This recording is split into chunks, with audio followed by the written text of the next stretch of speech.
Hey everybody, how's it going? This is the Fandom Empire Star Wars show, and I am one of your hosts, Sean. It is Tuesday night. Let me check the date because I don't remember what day it is. I know it's Tuesday, but it's January the 19th, 2021. Thankfully, I hadn't forgotten the year yet. Give it a couple hours and I'll forget everything. Without further ado, though, the people you're really here to see on this jam-packed episode number 2, titled Heir to the Empire, the other co-host of the show, the main guys. First up, he is the co-host of the Rogue Sons of Star Wars podcast and has the upcoming untitled Rick and Morty show right here on the Fandom Empire YouTube channel. And he's got a cool new setup behind him. It's Kieran. What's going on, man? Not too much. I worked on this a little bit today just to have something a little bit more, I don't know, visually pleasing than my wife's office at home. But really, the magic of being in studio is number one. So hopefully we'll get back to that soon. I mean, the sad truth is it probably won't be soon by the sounds of it. So things are crazy up here, but it is what it is. Also joining us, he is the co-host of the I Love the Prequels More Than Any Other Star Wars Movie podcast. Stop. The Green Bay Packer hater, the #1 Tom Brady fan, and Tampa Bay Buccaneer fan in the world. You just introduced him. It's Johnny. What's happening, man? You ready for your Packers to lose this Sunday to the guy that you don't think's the greatest in the world? No, because we're not going to. Oh, man. Man, you're in for an upsetting Sunday. I know I'm going to be so upset watching all the Tom Brady fans when he goes up against an MVP because he forgot what those look like because he got old. Old and is arguably still better, so... Numbers, buddy, numbers. I don't know the numbers. I don't. I know Brady threw, what, 46 this year? Is a far superior quarterback to almost everybody in the entire league. And yet he's going to Aaron Rodgers is the #1 guy right now. He's the top of most categories. Awesome. Good stuff. Good stuff. But this is the first year in a while that he's done that, so... Yeah, I like Aaron Rodgers. I also know Johnny's really, really biased against Tom Brady. So, especially when he says a guy that has 0 Super Bowls is better than a guy that has, well, I can't even count how many. Who are you talking about? Oh, sorry, 1 Super Bowl. Didn't you used to go on Dan Marino? Hang on, did Marino ever win? No, Dan Marino did not ever okay, win. He's the best quarterback to never win a Super Bowl. You have said to me, I don't know if Kieran was there. I don't think he was there. Is a better quarterback than Tom Brady? Yes, he is. Oh, my God. Anyways, before this turns into the sports show and Kieran and I have to go beat up Johnny, Johnny, how's it going, man? It'd be going a lot better if, people who watch football would get their heads out of their asses and realize Tom Brady's not that good. Oh, my God. Honestly, I'm not going to take the bait. I just got to say, dude, who's in the playoffs and who's not? Just because you're in the playoffs every year doesn't mean you're that good. You are literally the only person in the world that I know that doesn't give him enough credit. You don't have to call him the best, everybody but else gives him too much credit. Oh, man. It is what it is. I know you. I've known you for, 26 years. And I know when you get your mind made up about something, it doesn't matter if we present you with facts, you're not going to listen anyway. So, and the fact is, kettle? Aaron Rodgers has, this much I do know. Actually, no, that's not Rodgers. It's Breeze that has 1 Super Bowl. How many Super Bowls does Rodgers have? He's won. Oh, okay. Well, then I take it back. Aaron Rodgers sucks. No, obviously he doesn't suck, but let's be honest. My real favorite team, the Tennessee Titans, can't do anything. So I just talk about other teams and appreciate what Tom Brady's done and that we've got to see him for all these years do what he does. Anyways, this is a Star Wars show, and we all know how Tommy B hates sports in general. So Tommy B has no idea who any of the people are we just spent the last 10 minutes talking about. I'm sure he knows who Tom Brady is. Dan Marino. Isn't that guy that was in Ace Ventura? Yes, it is the guy that was in Ace Ventura. Oh, wow. All righty. Tommy B, man, how you doing? Nice background. You got the XLR mic back. I was doing okay. Then I noticed I think my preview is still delayed. So I think I just spent a better part of an afternoon hanging an Ethernet cord for nothing. No, you didn't hang it for nothing. It's actually better than what it normally is. I hope so. I really do, because that really beat the hell out of me. At the end of the day, Ethernet cord is out there wondering. I spent my afternoon after work today rigging an Ethernet cord up the wall, down the ceiling, through my living room, into my office, now here at my studio, up my wall. And yeah, that's how I'm on right now. And I think it's still delayed. If you can whenever you can do something wired, do it wired. It's always better. Don't let anybody ever tell you otherwise. Well, I sure hope so. Anyway, if you have to step over, I'm kind of beat down first day back at work after several days off, but it is what it is. As for Star Wars, I am less than an hour from finishing the Light of the Jedi audiobook. I'm looking forward to getting through that tomorrow. It didn't happen today. Loving it. I will not give spoilers. I might make my own spoiler content eventually, but let me tell you, I personally am very, very, very, very excited about this new era. This is wonderful, and I couldn't encourage anyone to check it out enough. Another audiobook. But dude, it's just SJW garbage. It's terrible. Oh man, like I haven't even read it. It's just like when Kieran said that, I'm like, I don't know why I did it, but I went and searched a couple of people that I thought would be doing that. And I'll say this, I'm not going to name any names. I already had my rant the other day, and I stand by everything I said.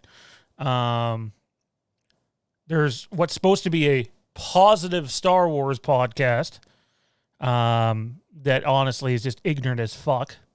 The one guy on there has never liked anything Knights of the Old Republic or anything basically pre-Phantom Menace. He hasn't read the book, and he literally went on, just look at the cover and you get an idea just how terrible it's going to be. It's not Star Wars. It's wannabe Game of Thrones.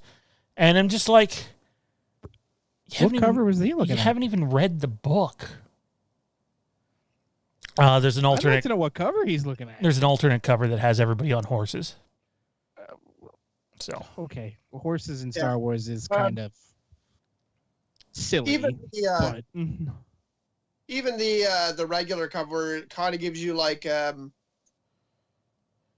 kind of look like high elves, or they look like more. I mean, there's more gold and neat lining to their outfits, but like I don't know, if you're gonna make fun of a book because of the cover, then you're like, that's kindergarten level. Like that's when you're choosing your book in the library in kindergarten, and you're like, oh, this one doesn't look good. It's just an old man on the cover. Or like, oh, I don't really like turtles, so I'll just move on to another book. Like, covers are so non-relevant. Have you ever heard of the term "don't judge a freaking book by its cover"? Never. Well, what is this term? There was this one, I can't for the life of me remember the name of it now, but I read it when I was in high school. It was a book series that had like this futuristic like soldier in like ancient Sparta. So I'm thinking like we're gonna get one of these like time travel stories that's like, some super soldier goes back in time and fights the wars of Sparta, and what. I actually start reading the novel, and it's not even remotely that. It's a slightly accelerated timeline, so they have like guns and weapons in ancient Spartan times, so it's like not even remotely relevant to what the cover made the book appear to be. Yeah, no, I get you. A lot of Star Wars books are like that, though. The older ones and Legends. I found this alternate cover in question, and it is very Game of Thrones. Y'all agree to that, but that's not. Again, I'm not going to name names. I've done enough of that. I had my rant, but this is the same guy that said, quote, Revan will never be canon, Knights of the Old Republic will never be canon, Thrawn will be never canon, get over it, Star Wars Legends sucks. Oh, good job, man. Good job. And I bet you he will never, ever acknowledge he said that. So, You keep pushing that agenda that you guys serve at 1138. Whoops. I'll elaborate further. I see this cover. It's a front back cover, right? So it's like a mural type thing when you actually lay it out flat. Yeah, it is. So like, it's medieval. It's medieval, right? But well, if you read comic books, the alternate. I was actually just going to make the comparison. Isn't this supposed to be like the medieval era of the Jedi? Like, yeah. Wasn't that one of the things they kind of said when they first announced this, that this was going to be like the medieval era where, Jedis were like knights of old? Like they specifically said it was going to be like the Jedi Knights of the Round Table. Exactly. So, I mean, isn't this exactly what we should be getting? Like, I mean, horses, okay, or whatever those things. I mean, are those the horses from The Last Jedi, the same breed? Do we know? I haven't read the novel, so I have no idea. But who knows? I mean, I haven't read it yet either. Horses where I am halfway through the book. Sounds like I've been passed on the book by Tommy and his audiobook. I don't know how long the audiobook is though either. I'm thinking I'm actually 13 and a half hours. Oh, then yeah, you're right near the end. I'm halfway through. Yeah, as far as I know, all Star Wars audiobooks basically, when they got to Fate of the Jedi, switched from abridged audiobooks to unabridged audiobooks. So you're getting like all the content and they're not cutting out a bunch of the stuff like they did during Legacy of the Force. Anyways, ladies and gentlemen, we went from football talk to Johnny's delusional about Tom Brady to, people that just shit on shit for the sake of shitting on shit without actually checking facts. That was a very disturbing description. Shitting on shit. Well, I mean, it is what it is at the end of the day. This is the Fandom Empire Star Wars show, currently only available on YouTube, but will be available on Anchor and Apple Podcasts and all that, along with our other Star Wars podcast that Ian and I do, Across the Stars, that Johnny has somehow creeped into. What the hell? Anyway. If you're looking at the screen, you can see it's fucked. That is a little creepy. Yeah, that's a little weird. I don't know why it's doing that. Hold on. Huh. We've always wanted to make that joke, but looking at this, that I very much should be sitting here saying, "Here's Johnny." Like, Johnny. Right. That's one of the guys in the chat is always saying I should say, "Here's Johnny." Well, here's Johnny. That actually looks appropriate. I had to give you horns for that one, man. That one was. Oh my God, that's the wrong show. Sorry, people. Here we go. All right. Man? I haven't even smoked any weed yet, so it is what it is. All right. This is the Fandom Empire Star Wars show, episode number 2, Heir to the Empire, which will be our topic on the council. We'll take probably half an hour or so and talk about what we thought of the audiobook, and we might come back and do a part 2 to it, maybe next week or the week after. We'll see what ends up happening. This is myself. I'm Sean, Johnny, Tommy, Kieran. Happy to be here with you all. A little preview of what's in store for you. We're going to talk about some Thrawn news. Apparently, there's a casting that has happened. Hasn't been officially announced yet, but considering where it's coming from, you can probably bank it. We're going to talk about this open world Star Wars game. Oh my God, I got to sneeze. No sneeze yet. All right. We're going to talk about this open world Star Wars game. Some of the rumors. So I tried to hold it. I haven't sneezed yet. We're going to talk about some of the rumors about what it might be, and it seems to make some sense. We did invite Thaden on tonight, but he's got a project going. It would have been really cool to have him on at least for that segment. We'll get his take another time. Maybe Kieran, you guys can, I can't control what the hell you do on your podcast, but maybe get an idea of what he thought of, or what he thinks about the idea of what we talked about in the chat. I don't want to spoil anything yet, but, and then, we have the Galactic Battleground tonight. We got some interesting topics there. Again, they didn't get out on time, so apologies for that, but they will get out. In fact, I'm just going to throw someone under the bus right now to make up the fantasy matchup for next week, and it's going to be Johnny. And I'm going to get someone to pick the keep one for next week, and it's going to be Kieran, and we'll make sure that... Well, all right, I'll say this. Chat, you're on. If you got suggestions throughout the course of the show, you throw them out there. And if there's any good ones, then we'll pick one of them. Otherwise, I'll hot seat it and come up with something fancy at the end of the show. We're going to talk about our own personal top 5 Star Wars planets, something that we had planned months back. In December? So actually, it might have been the end of November when that one first came up, which is just crazy. And then Also, the last time you threw me under a bus and said pick a topic for next week. I'm listening. No, I'm saying that's what this was. Oh, Top okay. planets. All right. Yeah. So we'll probably get to it in another 2 months.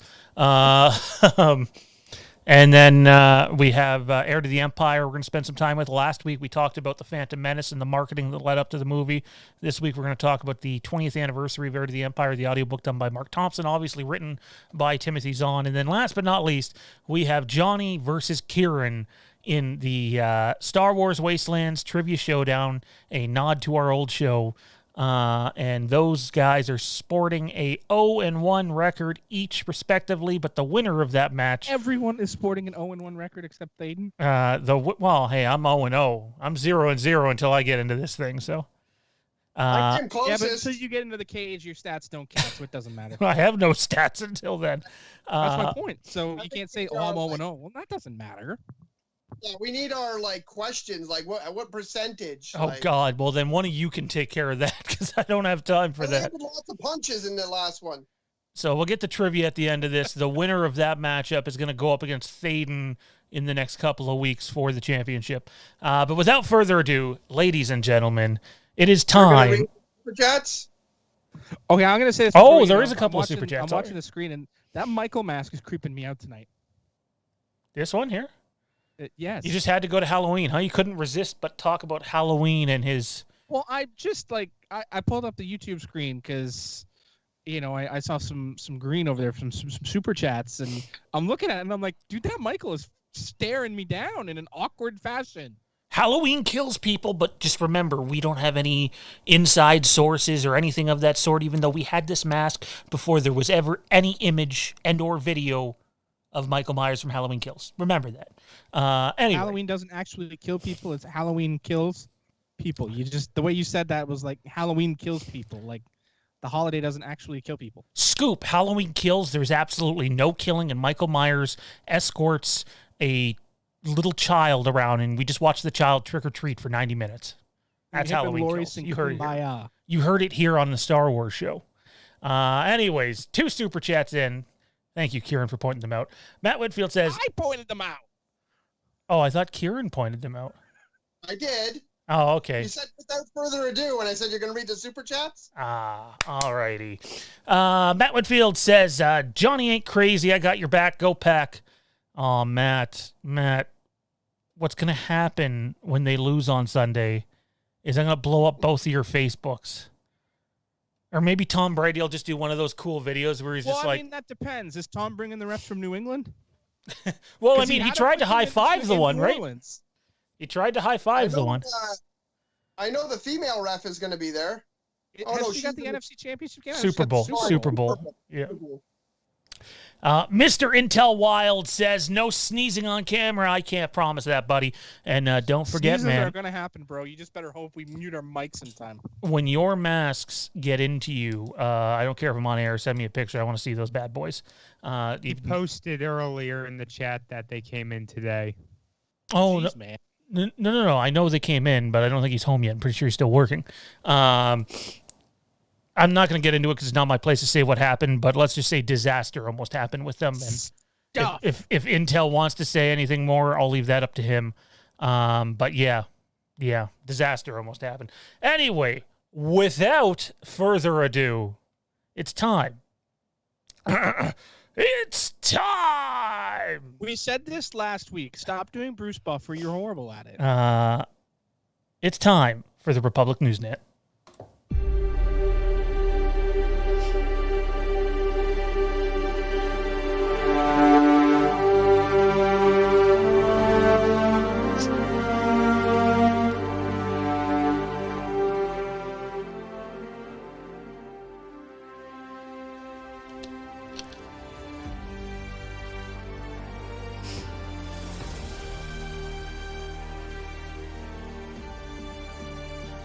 All right, ladies and gentlemen, it's time to dive in head first into some Star Wars news.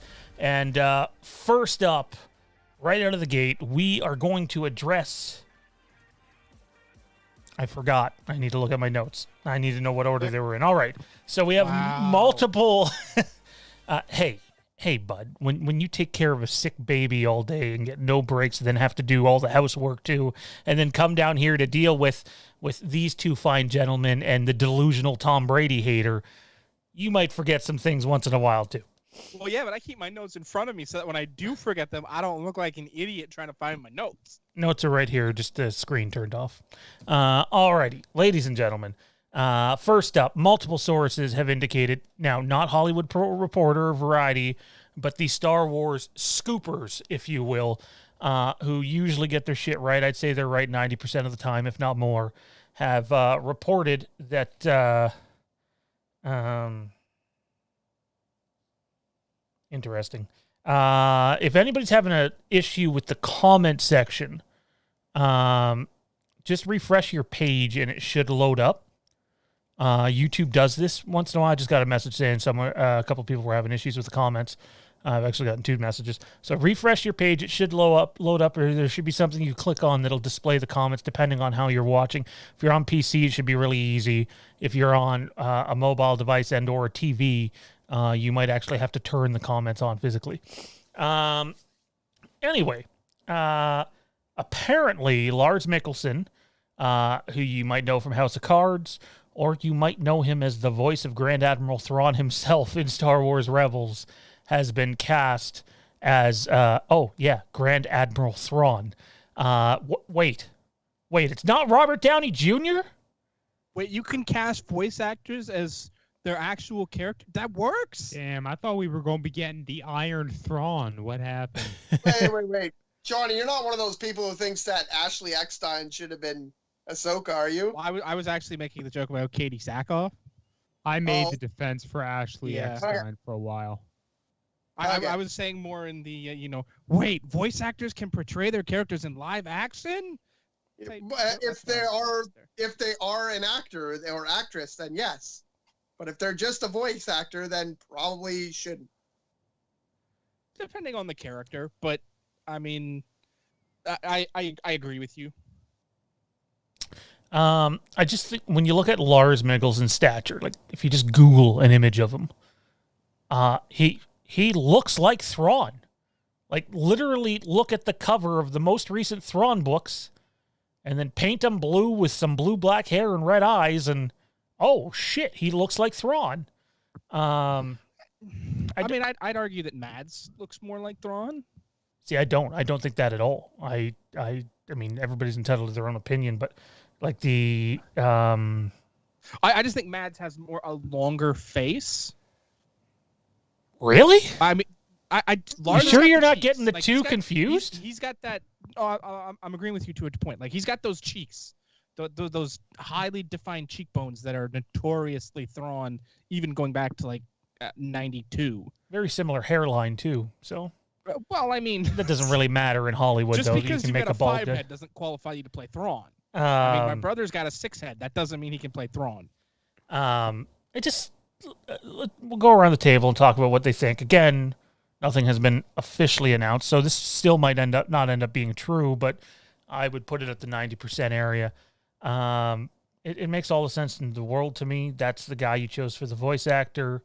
So if you want to have a similar voice, then it makes sense. Hell, even if you look at Rosario Dawson and you compare her to Ashley Eckstein in Rebels compared to, say, her role in Daredevil, she sounds closer. You didn't know she was in Daredevil?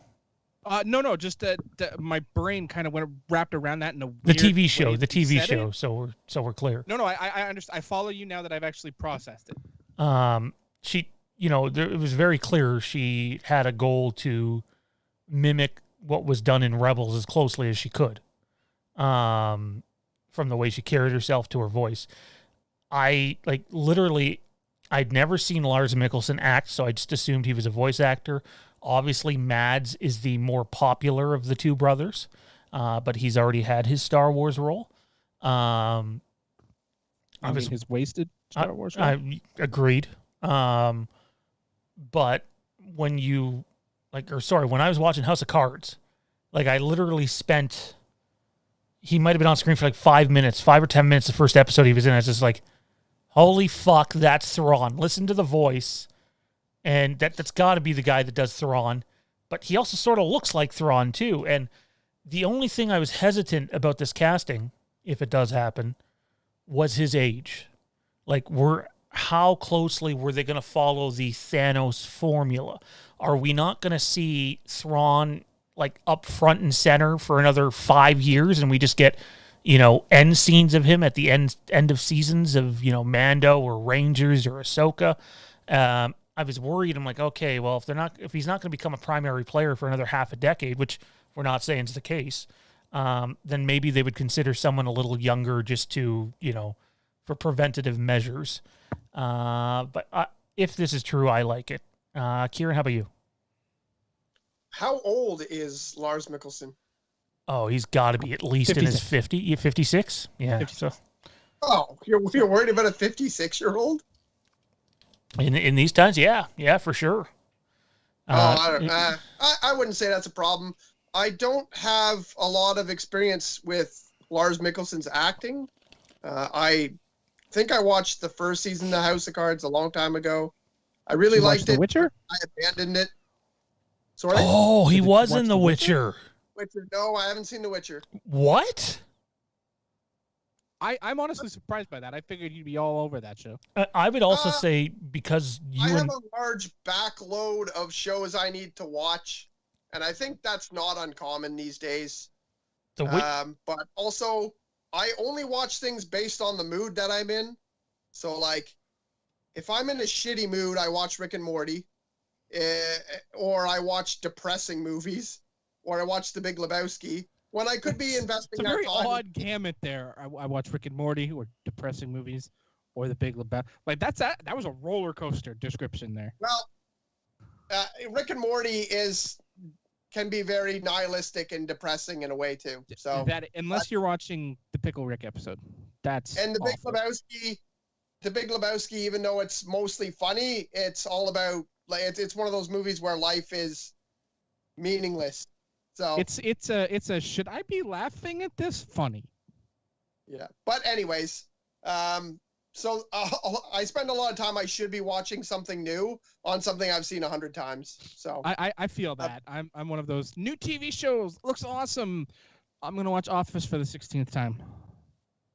Yeah, but I know I love the voice acting, and having the voice carry over is good. And when I looked at his body of work, that I can see that he's been in a lot of high profile TV shows and things like that. I'm sure he'll be fine. I've heard his voice acting is awesome. I do think he looks more like Thrawn than Mads, but either one of them could have been it for me. So I'm happy with the casting. I'll say this on the Witcher front. If you loved Game of Thrones, you're probably going to like this show. They're not identical, but there's some similarities there. It came up like anybody who's having Game of Thrones fever for when it ended, whether you wanted more Game of Thrones or whether you wanted slightly different Game of Thrones. And I'd only briefly played the Witcher games. I was just absolutely totally impressed by The Witcher. I thought it was great. I can't wait for season 2 whenever it comes. I think both of you would enjoy it.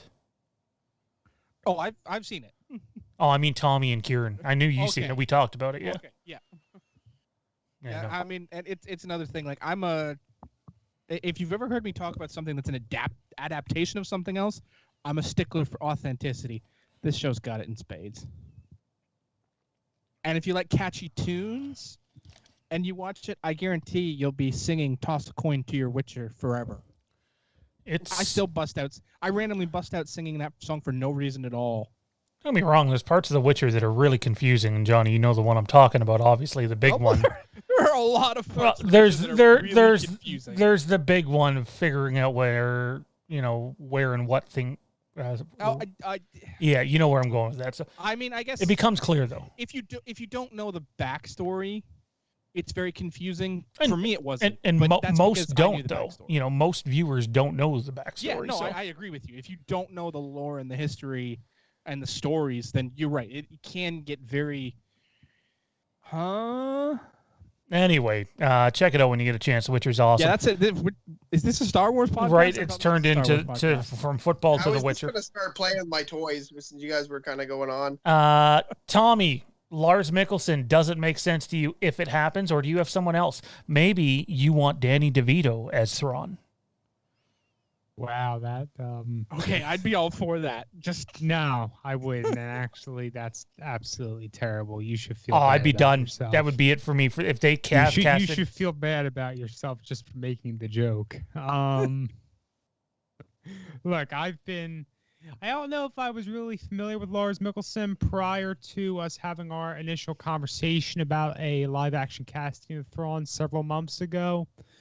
And to be totally honest, once I got acquainted with him, who he is, you know, his stature in the acting world and what have you, the fact that he voiced Thrawn in Rebels, I don't think my desire has ever really shifted. I think he is the, best option out of anyone out there. Certainly more so than Johnny.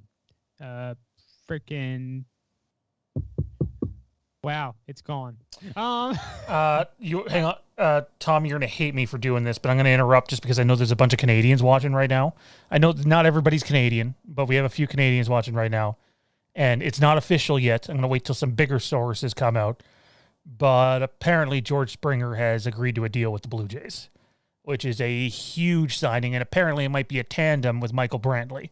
Would be huge. That one floated today. Yeah, We're a baseball show now too. Cool. we're an everything show. This is not the show about nothing. It's the show about it. Day we signed Kirby Yates. Yeah, Holy crap! Did we find out we have a pocketbook? right? It's almost like Rogers Communications owns the team. Oh wait, I think Mark stole the ATM card. That's what happened. again, not official. This is just from some local writers in Houston that are saying that he has signed with the Blue See if I Jays. can find some more good ones. Anyway, Rick and Morty. That right? Was that Rick and Morty? Was that Rick and Morty? Yep. Ah, look at that.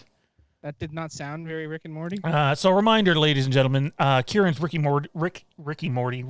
Kieran's Ricky Martin show, which is going to be live right here on Fandom Empire. It's gonna be spicy. Living the whatever the hell it's called, one hit wonder. Living the Vida Loca. You know what? Anyway, Kieran's got that launching in March, and also we can announce that Zach Arnold will debut the Fandom News show Thursday nights following Fandom Empire Live, February 11th, and that Fandom News show is called Fandom News Now. So a 30 to 40 minute show wrapping up all the news in the week with Fandom. You'll be able to send in your chats there. Some good things happening over there. I'm sure at one time or another you'll see one of the four of us on that show at some point. So anyways, back to some Star Wars talk. Tommy, let me ask you this before we get to Johnny's thoughts on it. Thrawn has been around for almost 30 years, which is remarkable. Thank you for making me feel old. Came out in 1992. He's coming into live action. How important is it that not only you cast him right, but that you handle him the right way? Well, that honestly sounds like a question more geared towards longtime fans of, all the media, those who go all the way back to Thrawn with the EU.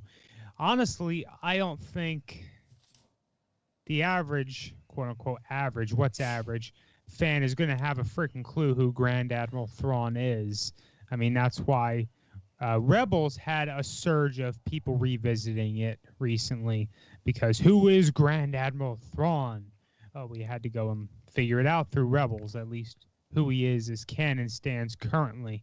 If you go back further, of course, you see in the EU, he was based off of that representation, and it's much more established.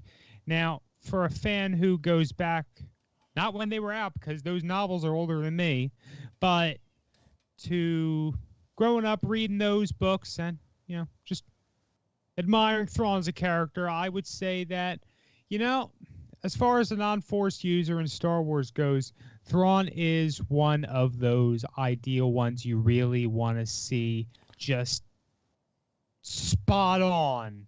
So, for me, like I said, Lars Mikkelsen, it should have been a no-brainer, but the fan base just couldn't wrap its mind around it. Wanted to cast which person from Robert Downey Jr. I think I saw Johnny Depp.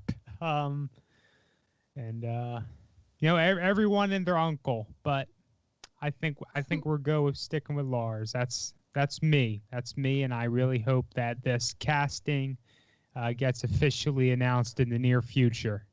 And before Johnny adds in his 2 cents, Tommy, how much did you pay Ernie? Just throwing that out there.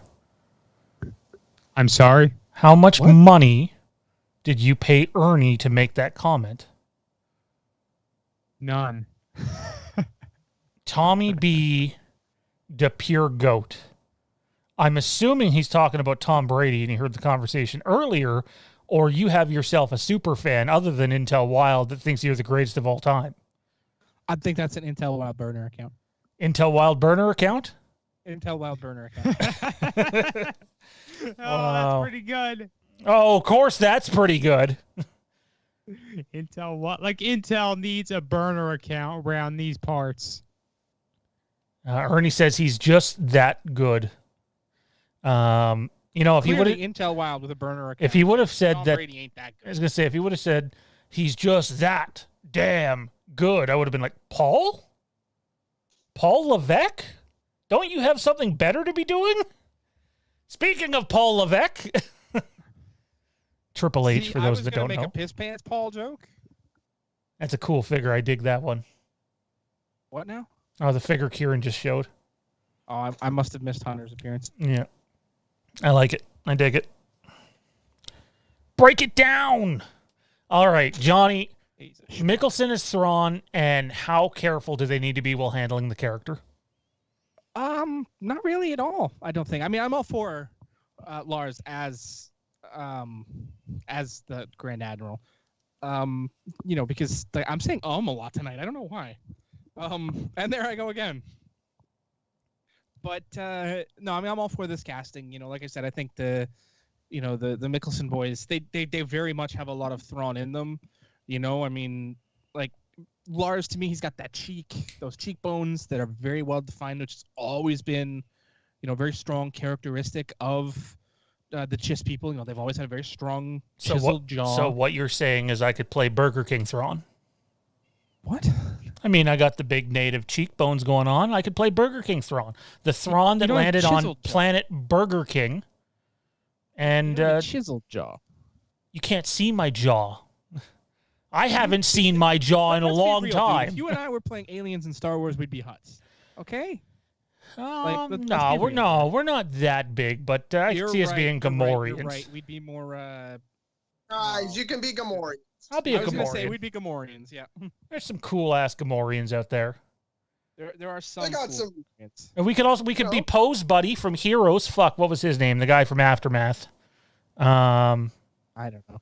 The guy from Heroes. He's in like all J.J. Abrams stuff. Oh, that guy. Oh, yeah.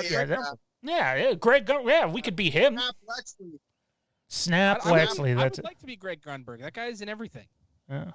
He's like the Samuel L. Jackson of white people.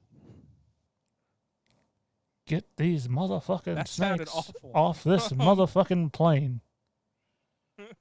But no, I mean, I'm all for this. Like I said, Lars has got the cheekbones and the nose too. But I think Mads has got the chin. But no, I'm all for this plan, and I'm not at all concerned about age because Thrawn is. I don't want to say he's not a doer. Because that's not... I was going to say, Rebels changed that. That's a good point to bring up. It's effectively descriptive for what Thrawn really is. But, I mean, at this point, though, this would be a much older Thrawn. Thrawn is Greg House. Like, it very similar characters. Geniuses. And you know what? I'd be up for seeing Hugh Laurie be Thrawn. I'd buy it.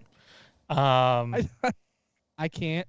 No. I mean, I love House, but Hugh Laurie will always be I can't think of his character's name from Blackadder. Him and Rowan Atkinson doing British humor. That's what I think of when I think of Hugh. But I digress. You're right, though. No, I'm all for this. I'm all for this casting, but I think at this point of Thrawn's life, he's going to be the visceral, the thinker. He's going to be the guy that you see in his museums of artifacts and arts and things of that nature that are more a Thrawn of old, more classic Thrawn, more vintage Thrawn. So I don't think we're going to be seeing him doing. We're not going to see Thrawn throw down. I don't think that's going to happen. There's no chance of that. Whoa! Time out. Why is there no chance of that? Are you you might be forgetting, but you know what Rebels did with the character, right? I'm more referring to with Lars in the role. I don't think there's any chance you're going to see him throw down. I don't know. I really don't. I mean, it could happen, and of course, through the magic of stunt doubles in Hollywood. But I don't think it's going to happen. I would have agreed with you before Rebels. But I'm all for this casting. I think he's the right age to do it. I mean, he's not far off in age from what original Thrawn would have been. Well, he's got a few years on that. I mean, original Thrawn was supposed to be in his 40s in standard years. It's hard to tell, right? Because because he's a chiss and they age funky. But when you get comparing them, right? Because obviously we're going to talk about Heir of the Empire in a second, and you're right. That Thrawn, we never really see get into much of a physical encounter at all. His idea of a physical encounter is Rook, get him right. But this new one, he was taking out those assassin droids relatively easily. So I don't think he'll go out of his way to get something or do something. I mean, that's also 30 years before this. No, not even close. That would be 11, 12 at tops. Really? Yeah, no, Thrawn disappears basically right before Rogue One. Yeah, I get again. It's my head's getting that timeline all confused all the time. I keep putting Mandalorian closer to the sequel trilogy than it inherently is, when it's really only 9 BBY or ABY, something like that. So the Mandalorian is season 2 is 6 years after Return of the Jedi, and the original trilogy. That's 9 years ABY. So it's about 13 years. 13 from years that ABY. point. Welcome to Star Wars Fandom, where we debate if a character has aged 13 years, could they still kick your ass? Could they do it? So what Star Wars about? Now I'm sort of questioning Lars in a different manner because, again, I had the age much closer to being, parity, whereas now we're looking at probably a 20-year difference between the two. Yeah, he's probably in his 40s. He's a chiss. So. But yeah, Tom. But I think that actually hurts Lars, and not helps him. Again, though, it's hot. Blue makeup on him. You do special makeup effects. It's fixed. Yeah, no, I agree. You're not wrong. I mean, I can't. I guess it's until such time as we actually see him in the blue, we can't really speculate too much. I mean, until we get an idea for what they're going to do with the character. Because, right now, the extent of Thrawn is, where is Grand Admiral Thrawn? In this timeline, anyway. Our buddy Intel Wild just messaged me with his... admittance that he is, in fact, Ernie B. Or Ernie? No, he got his Halloween Kills and his Halloween Kills Extreme mask. And glad you got them, bud. They look fucking phenomenal. Just wonderful pieces of art. Kieran, how about you, man? Do you think they have to be careful? We spoke today privately in our chat how they kind of wasted Del Toro's talent in the sequels. How careful do you have? I mean, this isn't necessarily actor-based, but character-based. Do you have to be with this character? Because let's not forget, as much as we love Thrawn, and you brought up a point that I want you to bring up in the chat, what you think is going to happen, what Thrawn's going to do. In Rebels, because it's a kid's show, all we seem to do is, yes, I'm clever, aha, loss. yes, some clever aha loss other than the very first time where they show up and take out the stuff. It was like, oh my God, you're killing Thrawn for me, people. And I don't think they're going to handle him that way in live action. What, maybe just let the audience know what your thought was and how careful they need to be. Well, we were talking about how the timelines are going to be split, and we were talking a little bit about the world between worlds is really what we were talking about. And I was saying that I believe they need to use that to beat Thrawn, because Thrawn needs to win. He needs to, like, in order to make Thrawn as much of a badass as he is in everyone's eyes and kind of redeem him for Rebels, because it is understandable that, yes, Rebels, they're not going to end a season on a total down note. And I mean, well, they ended the show on slightly down terms, but either way, Thrawn wasn't going to win in a children's show. And we definitely, I think we need Thrawn, kicking everyone's ass. We definitely need, actually to drop Game of Thrones again. When we were all being like, oh my God, that fucking Joffrey needs to die. Like, everyone was like, oh my God, that guy needs to die. Like, that's what we need. We need Thrawn to absolutely throttle them. We need him to be so bad that even though we like Thrawn, we want him to die. I believe we need to be like, oh my God, like, they need to come back. Like, and he needs to be crushing the hope of the contingent of good guys, whoever it ends up being. Oh, for sure. And I really believe that needs to happen. He needs to kill someone, and not just, he killed random Mandalorian dude who was in the one episode. He needs to, by the time they get to them, he's got to kill someone that people like. Maybe not him personally by hand, but I can see him, killing like Bo-Katan or something like that. And I mean, it would be a really big deal, but I could see it happening. Let me throw this. I know we're, because of our tangents here, we're running a little bit behind, but let me throw this one out here. This is a theory that someone had. What if when Thrawn shows up, everyone just expects Thrawn and Ezra together, which makes sense. It does. They ended up in the unknown regions, and what we know from unknown regions is it's basically impossible to navigate properly because there's hardly any star maps of the shit that's out there. So hyperspace lanes are, basically non-existent or hard to find. So if Thrawn shows up and it's been 12, 13, 14 years, I almost expect Ezra and him to be frenemies. And I've said that on the show before, but I've seen a lot of people say that. What if Ezra comes back and he's just like full on with Thrawn? Hey, I've spent a decade and a half with this guy. The belief is Thrawn, isn't just coming back to, deal with, hey, I'm here to destroy the New Republic. The belief is Thrawn is coming back because there's a villain in the unknown regions that has been hinted at since the beginning of this new canon, and we have not ever found out who or what it is, and it is not Snoke. That much has been clarified. So what if, we end up seeing like Ahsoka versus Ezra because they're on two different sides of the battle, and this is like Ahsoka's redeeming moment. She couldn't redeem Anakin, but she could redeem Ezra. It'd be kind of a fitting way to end the character. That's very interesting because we've already seen Ezra use and be seduced by the dark side as well. So he's vulnerable to it in some ways. I'm not inclined to believe Ezra Bridger would fall to the dark side full on again. Not really again, but I'm not inclined to believe that would happen. I could probably go for a Ezra with Thrawn, same faction sort of thing, but I think Ezra would still float towards the light, maybe somewhere in the middle. Maybe still identify as a Jedi, most likely, actually. I'm not inclined to believe Ezra would go full dark just for the sake of working with Thrawn. But Thrawn isn't a Force user. In fact, we've had the conversation before. It could be considered, erroneous to just straight out say, well, Thrawn's evil. Thrawn's not evil.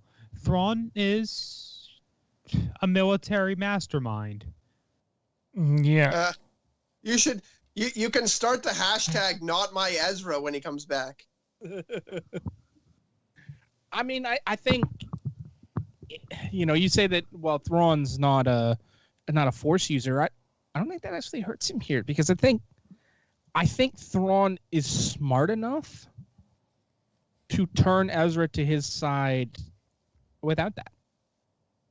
And, without a main source of Ezra's power was his friends. Was the crew of the Ghost. He had Kanan to lean on. He had Sabine to lean on. He had Hera to lean on, and Zeb and Chopper, and they kept him grounded. Without them around, I could see Ezra being tempted to the dark side as sort of a, Thrawn coaxing him into the fold with the enemy of my enemy is my friend, while, sort of full-on puppet mastering, and this is, you finally get to the point where Ahsoka goes against him, and it's not so much against me. It's more of a Ahsoka can see the puppet master. She can see the strings because she's seen it before. She kind of went through it with Anakin, and and Palpatine pulling the strings. She didn't quite know that. So I could see her seeing through that and helping him see the truth through that, and still getting that redemption arc, only in a much more Thrawnian way. I'm making up adjectives. It's an adjective or a verb? It might not be a light side, dark side thing. Like in the grand scheme of things, he's either more to the light or more to the dark or in the middle. But it might be kind of like the way Kylo perceived it, or Ben. He just thinks he's doing the right thing, and that the most important thing for the galaxy is for him to be aiding Thrawn right now. So that... or at least that's what Thrawn has convinced him. Right, for sure. I do think there's this bigger thread out there, though. They've basically made it plain as day in the Thrawn novels. Is the Chiss are battling, this unknown enemy in the unknown regions that sound a lot like the Yuuzhan Vong, and I don't think they'll use that name again. They'll probably use something a little more friendly than that, easier to say. But I guess I'm just calling them the Vong and keeping the Yuuzhan name as the full title. I think it could be as simple as he doesn't realize he's slid to the dark side a little bit, and they're just on two different factions, and they end up having this battle, maybe more than one battle. I mean, I think you pretty much just described what I said in a different fashion. Go ahead, Kieran. All it really takes is for someone to incite emotion and anger. I mean, it's not, you don't have to specifically teach someone, the ways of the dark side. That's how they get stronger and learn how to use their anger. But if someone's, taking their lightsaber to someone pissed off, swinging around. I mean, we literally watched Love turn Anakin to the dark side. Yeah. It's an emotional, it's when you're fighting out of anger and fear and, The Jedi forgot how to use emotions for good. Yeah. Well, love, Anakin's love drove him to be afraid that he was going to lose that love. And so. But I mean, that's partially because he had to hide it, and he had to live in that shadow of doubt where, if anyone else found out about this, I'd be ostracized. When in reality, Obi-Wan probably would have looked at him and said, "I've been there, boy. I understand." With everything said, guys, it's going to be really intriguing to watch what happens with Thrawn and Ezra, these two characters that are now joined at the hip, attached together. Some expanded universe material from Legends and some expanded universe material from current canon. These two characters have come together, and it's kind of cool that the characters together sort of represent these two different fan bases in Star Wars, and it's going to be interesting to see what path they take. It was such an interesting conversation. We went way too long there, so we're actually going to have to axe we're going to have to axe something from this show. Is the top 5 planets getting axed again? Yeah.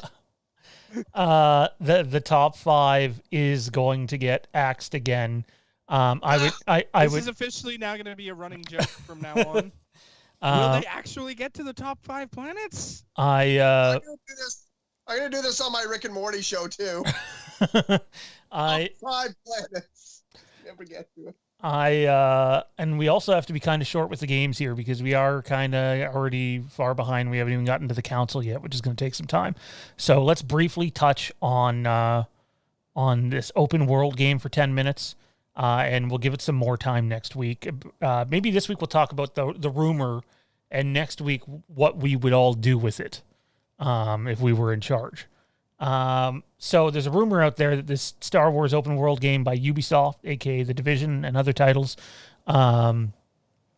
in fact might be a Mandalorian game. Not based off the TV show, by the way. Just a group of Mandalorians. And that it's basically The Division with Star Wars skins and different planets and whatnot. Johnny, I see you shaking. Actually, hang on. Sorry, I didn't see the super chats. Intel While for shipping the masks, both $55. That's a very generous super chat to help with the channel, man. It's appreciated. Thank you. You keep doing you. Glad you got them. Sorry about the mix-up. At the end of the day, they got where they belong. Johnny, you're shaking your head. Why? I point to a message I sent in the Fandom Empire chat on Facebook when this for news first came out. If this is a looter shooter, I'm going to be so pissed because I don't like them. They don't last. They don't do as well as people think they should. I mean, they have, unless you're Destiny. Destiny is the only one that's actually survived and thrived long term. I don't like them. They're not fun. I mean, and even as exciting as they could be and as excited as you can be for them, you're going to get burned by it. And I'm not going to get burned again, because I just went through the Avengers looter shooter game, which is pretty much what the Avengers game that came out this year from Square Enix was a looter shooter, only didn't actually shoot unless you were Hawkeye or Iron Man. But it just, they don't last. They are just... No video games last anymore, though, unless it's something that's focused on single-player play. Like, if you're playing something that's multiplayer, that's not like an MMO, there's no longevity to it anymore. You and I had this discussion years ago with the group of friends we used to play with online. Someone would spend $90 on a game, and they'd be done playing it in 3 weeks. It's like, I can't afford to spend $90 every month. Fuck! On video games. And... I agree with you. This flashbacks to Frontline Fuel of War. Yeah, that game burned me so bad. And it's why I don't buy many games. I wait for the games to go on sale now. Obviously, if there's a 4-player co-op Mandalorian game, I'm gonna give it a shot. And I would hope that it's not squarely focused on looter and shooter, but the idea that it could be focused on you get to upgrade and customize your Mandalorian armor, that is pretty badass. To give your Mando the look that you want, that's cool. But the one thing that they've already iterated is the game would be heavily story-driven. And this is straight from Ubisoft. So, again, though, look at what fucking, what is it, Project CD, whatever the hell it is that did... Can we not talk about that? That did Cyberpunk, They can say whatever they want until we see the game. It's not necessarily believable. I'm saying if there's a story-driven Mandalorian game, not based off the TV series... where you get to customize your armor and play through a very, even the Old Republic style story where there's different things that can happen that's huge and there's 4 or 5 different planets you can go to. That'd be pretty badass to play. I would love it. Would something like that sell you on it, Kieran? I mean, probably not, but I could make my character look like Boba Fett and then kill him over and over again. So, there's that. Not for you. But eh? I wouldn't spend my money on run around and kill people in Mandalorian armor. Honestly, I was like really, really excited for Red Dead, and once I played it, like people online were just being assholes, and like it was just dumb. Like Congratulations, you've just described online gaming. Yep. Yeah, I know. I still remember my first online gaming experience. It was in one of the earlier Madden games that had online, and the guy just kept putting Madden on his games kick. have online. 2005 or Okay. something like that. One of the first Madden games to have online. Yes. Okay. And the guy just put kick defense on for every play. And I was like, this is fucking dumb. And that's been my experience with like all online gaming for a long time is like. Wait, you played a game against Jer in 2005 online? But anyways, I would not at all be interested in that title. Really, even if it was story driven. I think that they're taking away the mystique from everything in Star Wars, which is kind of unavoidable because you gotta keep on finding stories. But like for Mandalorians to be this cool bounty hunter clan, and you're learning more stuff. But like we're gonna have so much fleshed out about Mandalorians that they're not gonna be interested in anymore. Like pretty soon, fairly soon. I get what you're saying, but at the same time, I've wanted to see more about the Mandalorian since we heard about the Mandalorian Wars. I want to see some. I still want to see that. Give me the Mandalorian Wars, a massive group of Mandalorians against the Republic and the Jedi. Hell yes, sign me up. Not saying that's what the Ubisoft game would be because I highly doubt it. But Tommy, how about you, man? Would that type of game, if it was story driven, make you dish out the dollars and have the four of us or whoever play it? Probably not. I mean, I'd probably try it, but there's just certain types of games that just don't snag me, and if they get me for a time, it just doesn't usually last, And that's just one of them. So I don't think it's for me. Well, just because it's Star Wars, just because you skin it like Star Wars doesn't mean I'm going to fall in love with it and stay with it forever. I'm floored at the response from people that have paid money from EA's watered down Battlefront 2 to Squadrons if you don't have VR. This wouldn't intrigue you. Well, I went from being excited, like, yeah, we can all get on there and have a blast and play through this cool story mode together to wow. All right. I might be able to try it, but we'll see about that. So, wow. And this is why I don't game anymore. Hardly at all. Anyways, ladies and gentlemen, let's keep the ball rolling. Let's get to the Galactic Battlegrounds.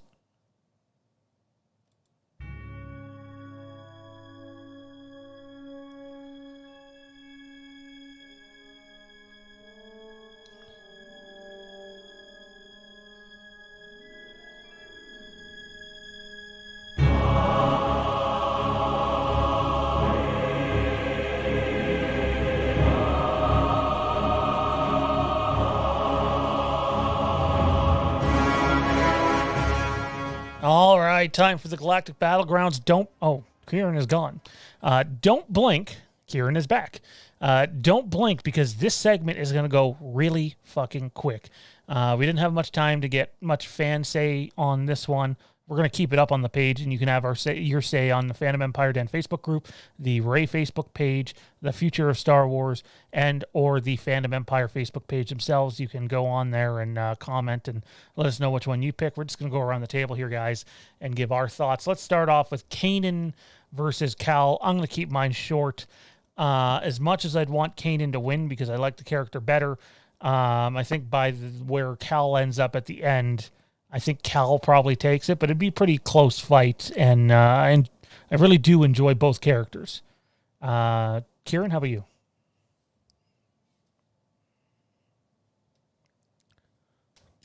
I have, excuse me. Oh no! Send help. I unmuted myself just to cough. I have almost identical thoughts. I really like Kanan. Kanan is superior character in my eyes. But Kanan's strength is with interpreting the Force and wisdom. It's definitely not with lightsaber fighting. He has shown himself in the past to not really be on par with a lot of other Jedi. And I mean, if you're playing Cal Kestis, you're slicing through lots of things that I don't think Kanan would quite be able to do the same. Johnny, how about you? Kanan. Any reason why or no? Because I like him better. So your same stance on Rodgers and Brady then. All right, got it. Yeah.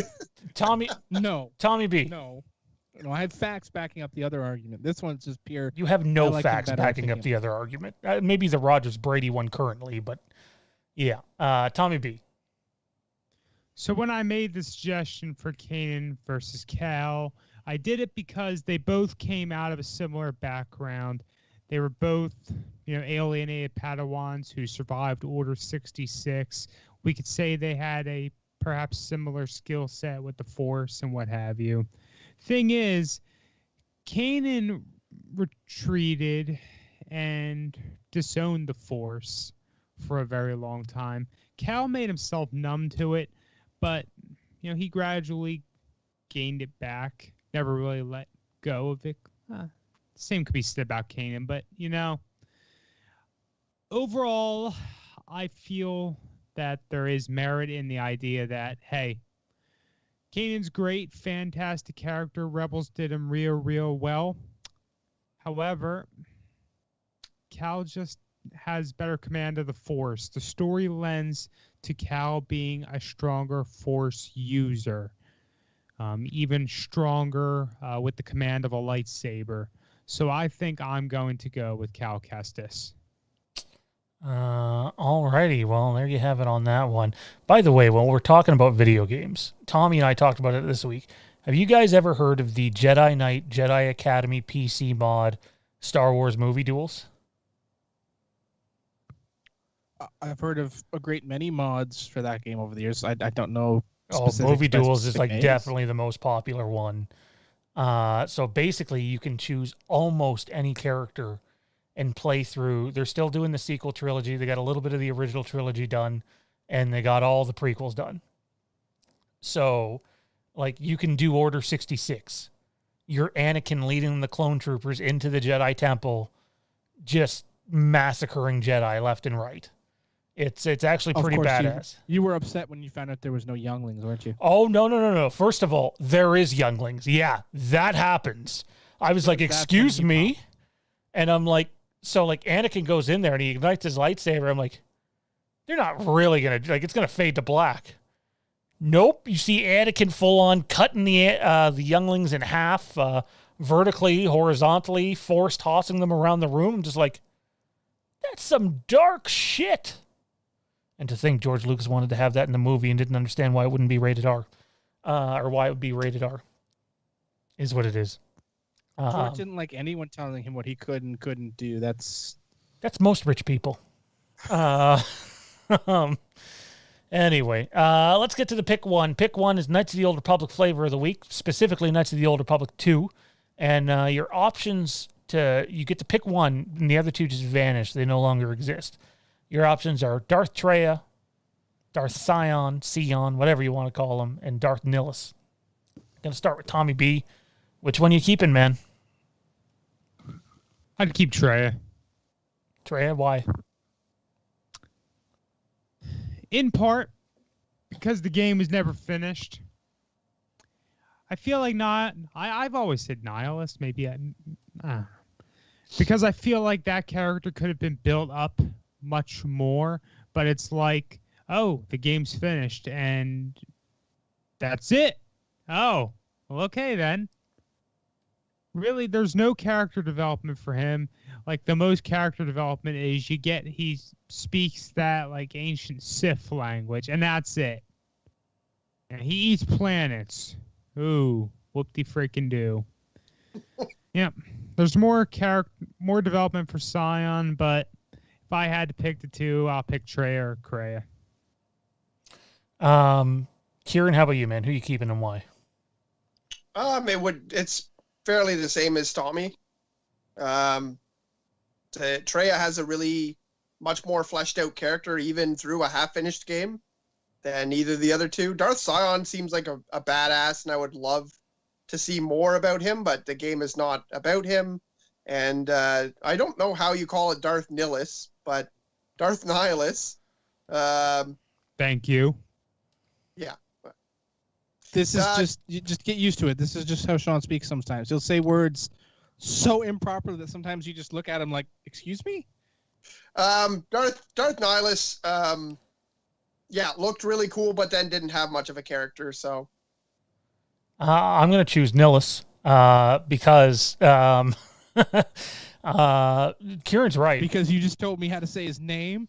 Oh, no, hey, if this was a real person and they're like, hey, say the name this way. Like, I've played Knights of the Old Republic 10,000 times. It's like literally when General Grievous was first being talked about by George Lucas, he was literally calling him General Jervis. That's who we were getting, General Jervis. And somehow Jervis became Grievous. So that one changed. Because he did him grievous bodily harm when he heard him say his name improperly. Bodily harm. He took away his body altogether. That was the whole joke. You weren't supposed to say it. Kieran said it, though.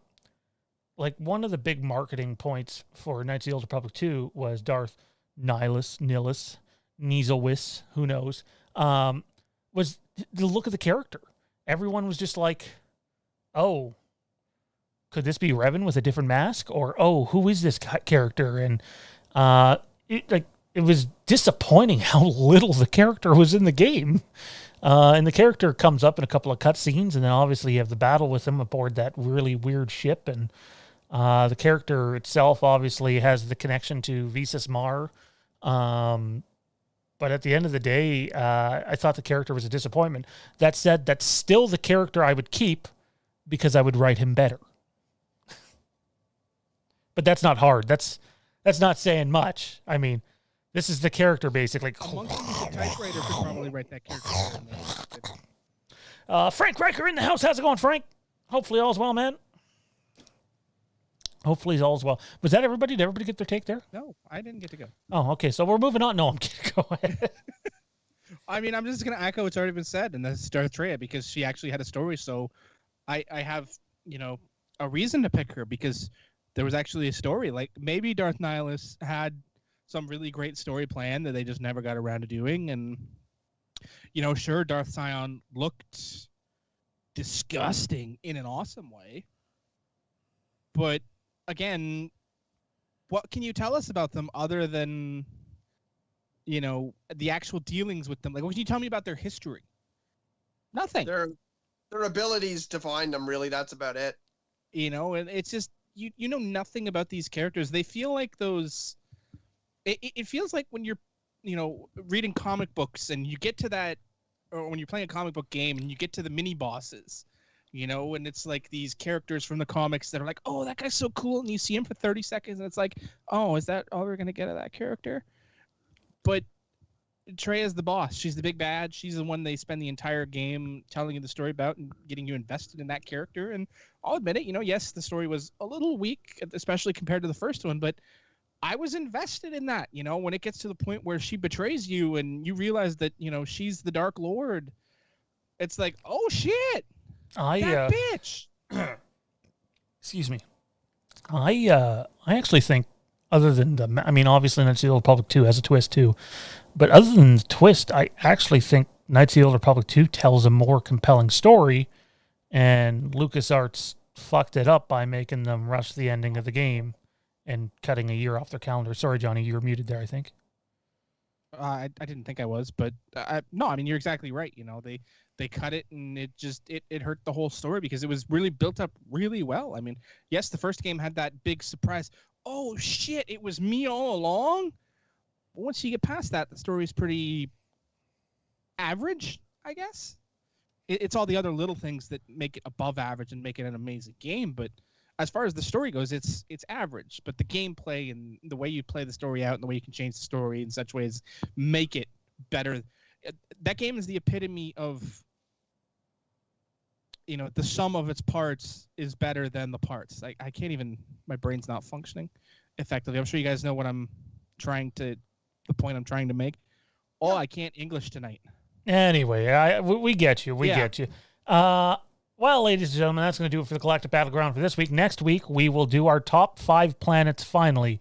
Maybe. We'll see how it goes.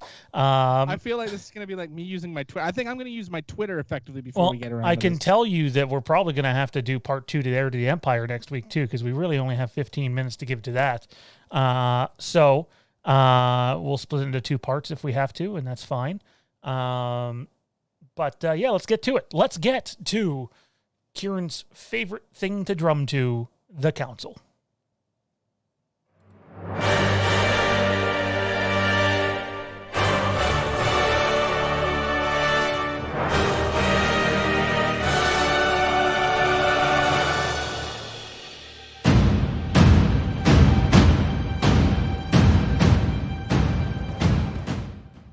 No drums for you. Come back in 1 year. Alrighty. Here we go, guys. Heir to the Empire, written by Timothy Zahn, released in 1992, New York Times bestseller, re-released in 2012, 20-year anniversary, written by Timothy Zahn, audiobook performed by Mark Thompson and the Penguin Random House audio team that just have been killing it. I think this was my third or fourth listen to of it. Just finished it today again. I've talked about this endlessly, so I'm going to hand off to you three. And I'm going to start with Kieran, because I think it was Kieran's first time. I don't know if he's read the book before, but it was definitely his first time listening to it.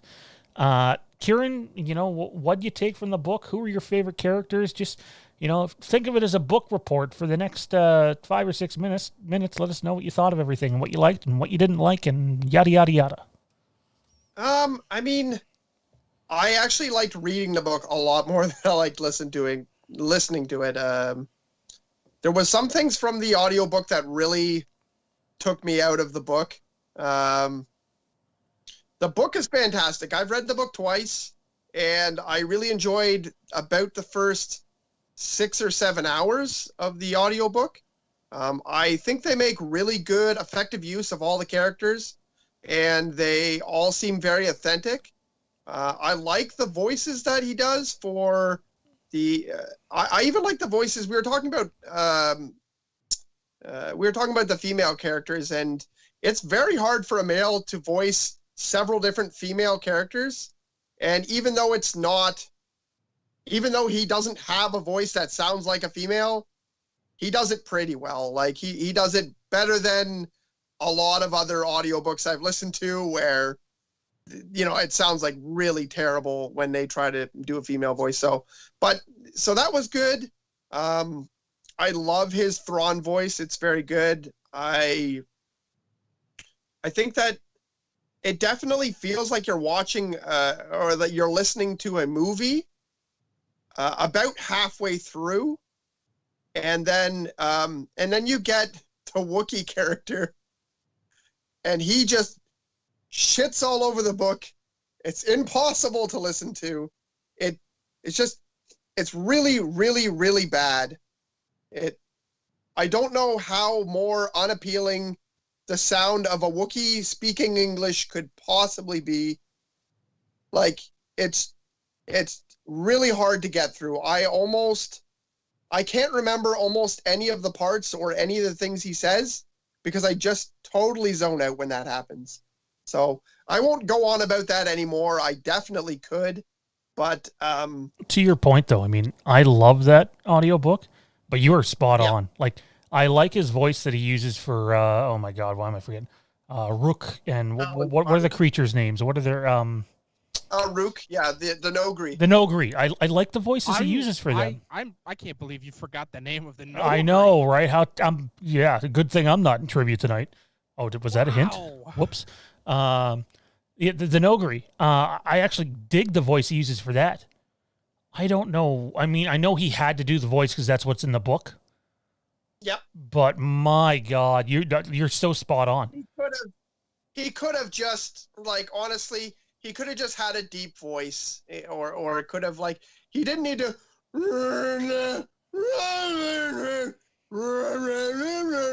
Like, it was so bad. It's easily the worst part. Yeah, that was pretty accurate. Yeah, like it's so bad. But anyways, he could have just done kind of a deep voice or whatever voice he pictured, and then just explained kind of how it, he could have just explained, like, said in a dark, muffled voice or in a, whatever. Like, he could have brought it out in a different way. But so that was really hard. I'm actually I got very blank in any part, and any part following that, it was hard to get back into the book. I really like the voice for Joris Sabayoth. It sounds a lot like the older character who mentors Spawn in the Spawn animated series, and it's really cool. That's a deep pull. Spawn reference in a long time. Yeah, that's a real deep pull. Holy shit. I like the Props to you, Spawn sir. animated That was a deep cut. HBO. Yeah, so like most of his voices were great. His Lando voice is kind of hilarious because it kind of sounds like Disco Stew from The Simpsons, the way that he's kind of enunciating words. Yeah, the enunciation, once you pointed that out in the chat, I didn't hear it at first, and then I agreed with Sage, or with Sean, who said that, he actually liked that voice, and I do like that voice, but once you pointed out the enunciation, and then I listened to the last few chapters, the last few discs today, I'm like, wow, he really does have that Disco Stew. You know what it is? Sort of talking like this. You know what it is more than that, though? It's almost a Shatner type of thing. But anyways, it's okay because I think that's the only way he could do the voice. Well, so do you it guys actually remember? sounded authentic, though. I mean, Billy D. Williams really does have that smooth voice and takes his time To that when point, he speaks. to that point, though, do you guys remember when Lando meets Leia? I feel like it's In the the only book part or that he in well, in reality. Well, Empire Strikes Back. Okay. Lando meets Leia, and it's almost like, so Lando has a couple of different ways he talks, but it's basically what Johnny was saying. But when he meets Leia, he's literally like, "Oh, hello, what do we have here?" But he talks differently while in a conversation, right? It's not always like that. But it feels like when Mark Thompson's doing the voice, and I love Mark Thompson, and I hope he's on again with us, it feels like he's only paying attention to that line. And it's like, okay, Lando is always just going to sound like this. Lando's flirting voice is not his everyday talking voice. Can we one time play a game where Sean has to do an impression of every Star Wars character? No, we cannot do that. He busts out enough random ones that are not good. I'd rather not try and force not good ones. But the only complaint I have about the book is there is also the story is fantastic. Coming up with the Islamari, or is that what they're called? Islamari? I assume that's what you were talking about. Yep. The Islamari. That Yep. are Force resistant. Yeah. That was I thought brilliant. It was something that made a non-Sith character able to combat Luke Skywalker, and a fantastic book. The only thing I don't like about the actual book that has nothing to do with the audiobook is every character makes sure to get in one of their signature lines from the movie, and it seems very forced. Like, there's one point where Han and Leia are arguing, and he mentions to call her a committee, and she says, "I am not a committee," and it's like, we heard that one before, and Luke's like, several other...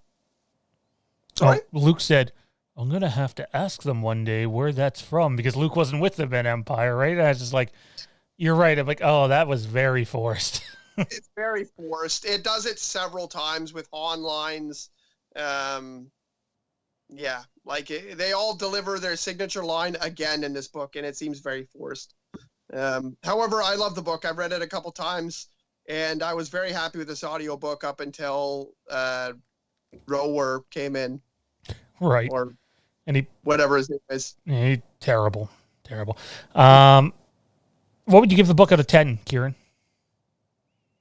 I would give the book an 8.5. I would give the audiobook a 6.5. Ooh, harsh.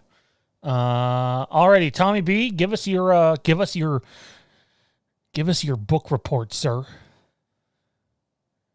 I want it in on my desk by Thursday morning, or you're grounded. That was terrible. Continue though. Teachers don't ground you, dude. I'm sorry. Did you meet Mr. Judge? Do you remember those? He quite literally that grounded doesn't count. people. That doesn't count. Wait, Mr. Judge? Yes. What school did you go to? Mary Street. I'm guessing man. you went to Bow Valley or Dr. S.J. Phillips. I went to Bow Valley. And then that's I where went you to know UCLA. Mr. Judge from, correct? Oh man, Mr. Judge is great. He's fucking awesome, man. He's great. Very much Oh, so. Okay. Thought you were complaining about Mr. Judge. No, Okay, go on. God, not only did he teach me, he taught my dad. I know he taught some of Johnny's family too. We actually went to see him and his wife. His wife is a head manager at Bulk Barn back in 2013, I think it was, because we hadn't seen him in forever. It was that long ago, man. And then I've seen him a couple of times in the mall, and he actually looked better 5 or 6 years later than he did back in 2013. Like, he had the thick hair back. We ended up talking for a bit, and I said to him, like, I hope my hair looks as good as yours at that age. And he's like, don't count on Probably it. said something like, "I've seen your dad. You're gonna be fine." No, he said, don't count on it, Shaman. And I'm like, ouch. Ouch. No, he was awesome. Great. Absolutely one of my favorite mentors. Anyway, Tommy, your book report. I guess I'll just go fuck myself, Are we right? sure? Are we ready? Yeah, we're good. We're good. No, Okay. but we're okay. You got to understand, we just had this mind-blown moment. I mean, Johnny and I obviously knew we were taught by the same teacher, but the fact that Kieran I was hope too, So that's awesome. The world's a small place, people. So these books are actually older than me, but I still have my original copy of Heir to the Empire. I actually find it humorous because on the back the base price was $6.99. When's the last time you've seen a new paperback book go for $6.99? The answer is probably never. I just checked a relatively new one. It says $7.99. I was gonna say, I think they're Oh, my $10.99 up here, which would have been 1992. I mean, it's probably a reprint. Yeah, that's $1 more in Canadian, $9.99 Canadian on back here. So, I first read Heir to the Empire back when I was in probably late elementary school, something like that. I was bored of school, and I figured, I might as well read something Star Wars. Might as well spend my time doing something I actually care about. And I fell in love with the EU. It was only years later that I came to really grasp that Heir to the Empire, the Thrawn trilogy, is arguably what, gave birth to the EU, if you want to say that. They weren't the first things in it, but they're kind of what helped launch it. They were the springboard to it. And so get into this audiobook. This is the first time I went through the audiobook. Maybe the second time only for the book in general, maybe third. And, it was a real interesting experience. We talked a little bit earlier about, some of the references to the original trilogy. I don't know if Timothy Zahn is a Star Wars fan, or maybe he just was looking at the films when he was making the books. And I feel like the references, some are a little meh. The others are spot on, and I really, really like them. But no matter what, some good, some bad, the fact that they go all in just gives, sort of a nod to the Thrawn trilogy in a way that, really set it up for that proper standing for the, the EU purists, for why this should have been 7 and why, what is it? The other one, it's not Dark Empire Rising, I don't think. Should have been 8, and Last Command should have been 9. These books, they introduce us to Thrawn. We get to see the majority of our old school original trilogy crew in action, see all these new scenarios. If there's one thing that stands out to me that I now see this book in a different light, it's Rook, because I had no memory of Rook being in the book. I know Rook from Rebels. So, getting in here, knowing Rook is in here, he's canonically a Nogri. The Nogri were that species, and all that, being refreshed with those details. It's pretty awesome. I wasn't ignorant to the Noghri. You know, I remember fighting them time and time over my playthroughs of the Jedi Knight Academy game and probably other media. Are they in it? Oh, I don't remember that. Oh yeah. What is it? It's not Darth Vader's castle. But yeah, they're in Jedi Knight Academy. You know, what else do we got going on here? This book is so freaking good. Like, I'm not even an hour in, and I love The Force Awakens. I got like 2 Force Awakens posters behind me, but I just wish I could just trade. I don't want to be a hater, but I was definitely hating when I was going through.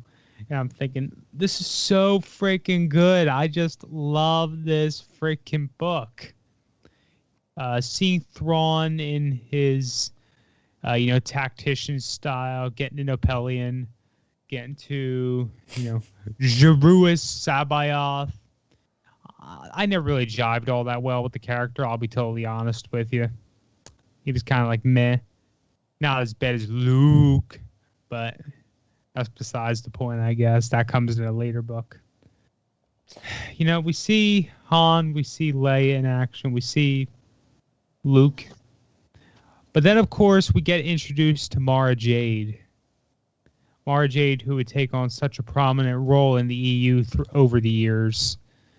Fan favorite character, getting fan sites, getting a major site named after her. I could talk all day, all freaking week about Heir to the Empire, but I guess a good note to leave it on is Heir to the Empire is probably the first Star Wars novel I ever read. I don't know about book, but certainly, one of these. I credit the Heir to the Empire for helping me delve into reading. I'm a book collector. I have many, many books. Star Wars, was that gateway for me for reading, and it's something I've kept with me over the years. So I will always be, grateful for the EU, and in a very special way, grateful to Timothy Zahn for bringing this to us, and more recently, grateful to Mark Thompson for the work he did on the audiobook, which helped me enjoy it perhaps so much more than I did reading it originally. Mark freaking Thompson. He's so freaking fantastic. Like, I talked about it earlier, and I'm not going to talk about it here. Light of the Jedi. I'm loving it. I am in love with this freaking book, this freaking era. And Mark Thompson is just the man. His work is top notch. I hope he continues to do what he's doing for years to come. And I guess if I have to rate the book, I will give Heir to the Empire, because it's not my favorite Star Wars book. I'll give it an 8. And I'll give the audiobook, there might be some recency bias here, a 7.5. There are certain things about the audiobook that they're not my favorite thing, but I don't blame Mark Thompson for that. All right. Well, there you have it, ladies and gentlemen. That is Kieran and Tommy's Heir to the Empire review. It's going to have to stop there. Johnny and I will give ours next week, so that'll be part 2. And then Kieran wants to talk about canon and what it means and misconceptions about it next week. And that's going to be a fun topic to dive into, hopefully without people throwing virtual bombs and all that stuff. So, by the way, Johnny, apparently you look very confused all the time. So, I'm just wondering why you couldn't tell me that in the Facebook messages we were exchanging back and forth, since Max Elliott is clearly a burner account for you. I've been reading the chat tonight, dude. I'm on to you. Why would I call Tommy the GOAT? Come on, I'm not that nice.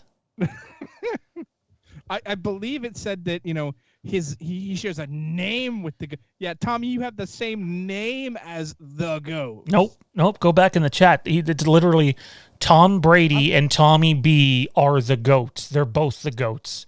Oh, I'm looking at the newer one then, I guess. I didn't scroll back far enough because he's not too long ago. Tommy, you have the same name as the GOAT.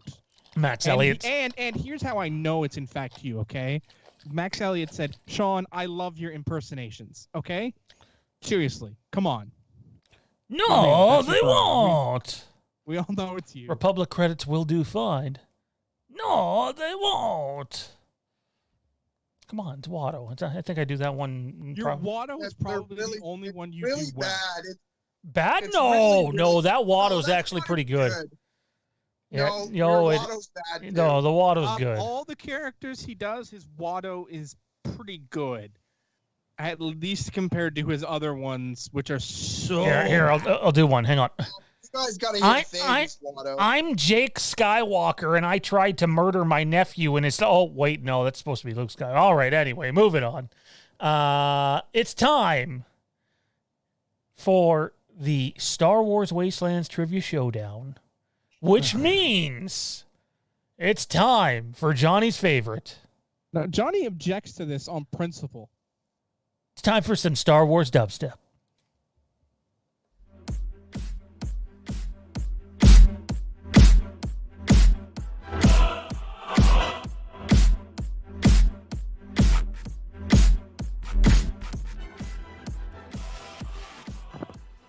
And oh wow, Batman and fuck you. All right, fuck you from Johnny and Batman from Kieran. Which, by the way, if people didn't hear, the Batman animated show, the super popular one from the 90s, sequel's coming. They won Batman the animated series. Well, there's a sequel coming to it. It was announced today. That. So That's exciting. that is exciting. I'm up for that. I used to watch Batman the animated series at like 4:30 in the morning every Christmas because I was just so excited to open presents, and it would always be on TV at that time. I'm just like, awesome. It's a random thing. Let's see. Signed by Kevin Conroy. Nice. That's awesome, man. That's me. My Batman the animated series was always after Kiddio. After on what? Saturday mornings. I love that. Oh, band. your karate thing? What? I don't know. I don't know what the hell you're talking about. It was the rock band on Global. You know. Let's just get to this before my phone runs out of battery. All right. Well, if your phone runs out of battery, you forfeit. Because it's Star Wars trivia means it's time to say bon voyage to the one and only, apparently the greatest of all time, Tommy B. Tommy, where can everybody find you at, mate? All right, everyone. You can catch me on Facebook. Check out the Fandom Empire, then the channels group. Check out Future of Star Wars. And if you want to catch me on other platforms, catch me at TommyB1650 at Twitter, Instagram. And I'm trying out Reddit because why give up social media for the new year when you could use more? Reddit is literally the last place you want to be. You think the other places are toxic. Go on Reddit, people. At least there you're expecting it. Like, I mean, I like Reddit, or at least specific communities on Reddit. There's a Discord that... None of them are Star Wars. There's a Discord that legitimately thinks that Johnny, myself, and Tommy got some menage a trois action going on. Legitimately, that was one of the things that was thrown out there. So, yeah. All right. Good job, Discord. Kieran's doing well. I love you guys, but I wouldn't do either of you with the other ones, don't. All right, Tommy. We'll see you next week, brother. And that is it for our one and only Tommy B. Now, the way this match goes is it is the winner of this matchup will go on to face the winner of this matchup will go on to face Thaden for the Star Wars Wastelands Trivia Championship, which is really exciting. Johnny and Kieran both gave Thaden a pretty tough battle last week. But what these two don't know is I object on principle. There is, if you look at the notes, it's Johnny versus Kieran ... And that is because joining the show, he is the co-host of the Camp Haddonfield podcast, which is now a Patreon exclusive. He is also a chat mod. He is the one. He is the only Mr. Matt Whitfield. And hey, look at that. You're on Endor, man. That's coming to... Oh, fuck. What did I do here? Hold on. He gets love for being on Endor. I've been sitting in the cockpit of the Millennium Falcon all freaking night, and nobody thinks that's worth mentioning? I got to be honest. Your Falcon just doesn't look that good, and his Endor does. So, yes. Yes, basically. This hat looks really good, too. No. I agree with the hat. I agree with the hat. He said his hat looks good, and I accidentally got rid of him. He had some... there was some echo there, but we got rid of it. I prepared for a singles contest. I am not adequately prepared for a triple threat. I object on principle. I'm filing a formal complaint with the rules committee.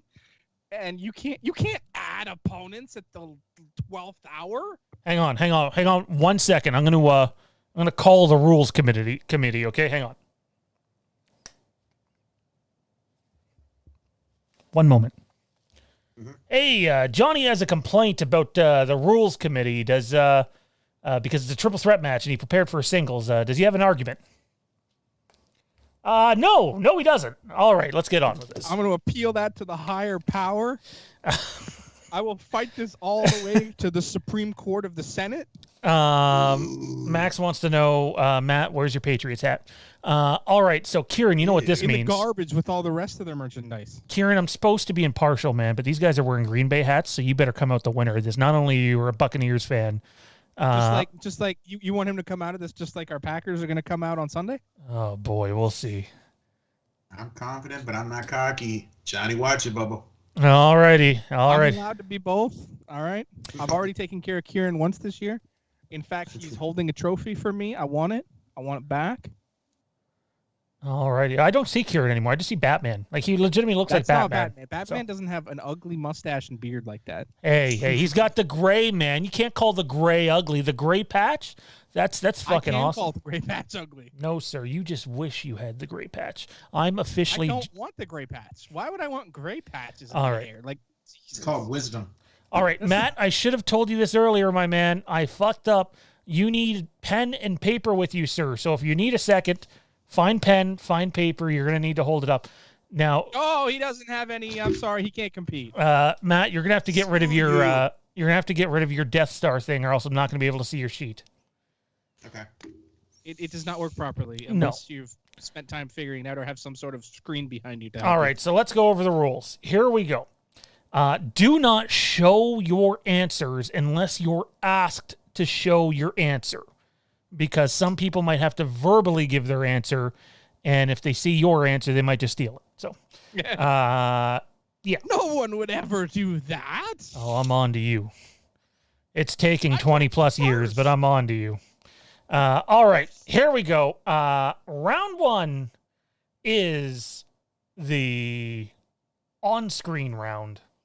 And what that means is you get one prequel question, one original trilogy question, one sequel question, one spin-off question, and one TV show question. So here we go, ladies and gentlemen. You get 15 seconds to answer each question. I've just been informed that my appeal will be heard at the Senate in 2 weeks. I don't know how that helps me tonight, but whatever.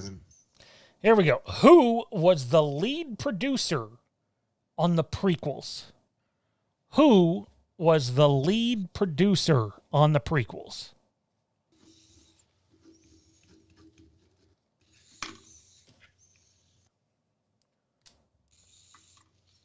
Five, 4, 3, 2, 1. Time's up. Johnny, what do you got? Show me your board. Your mom? That's correct. Dude, my mom would probably spank you, so let's not go there. Like it. Hey, if he's going there, we have a problem, okay? I'm just saying. That's not... Okay, we are not allowed to make those jokes with each other because... No. Yeah, too much history. Our mothers would, in fact, actually do that, and you're not allowed to make jokes to your friend's mom. Whoa, my mom would not tap you. What? I didn't say tap. I was referring to spank the ass. Okay, all right. That's what I'm talking about. Let's not That's not you, dude. I mean, I love you, but All right. she's your mom. Let's try to get through this because I know Kieran's phone's dying. Matt, what do you got? Show me your board. Rick McCallum, that's good for a point. Matt scoring early, and Kieran, what do you got? I can't read. Batman. Says Batman. Batman. I actually almost put down Akiva Goldsman. I don't know why. All righty. Question number 2 from the original trilogy. What original trilogy movie did Admiral Ozzel die in? What original trilogy movie did Admiral Ozzel die in?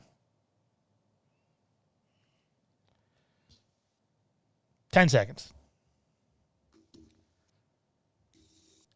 5, 4, 3, 2, 1. Time's up. Johnny, answer. Return of the Jedi. That's incorrect. Matt, what do you got? A New Hope. Nope. You're going to need more paper than that, Matt, if you're writing that big. And Kieran, what do you got? I also put A New Hope. No, he in fact died in The Empire Strikes Back. He's the one Vader refers to as, he's as clumsy as he is stupid. I didn't know you were an Empire. I know, right? Like, here we go. Question number 3 from the sequel trilogy. Which of the 3 sequel trilogy movies has the longest runtime? You have 15 seconds.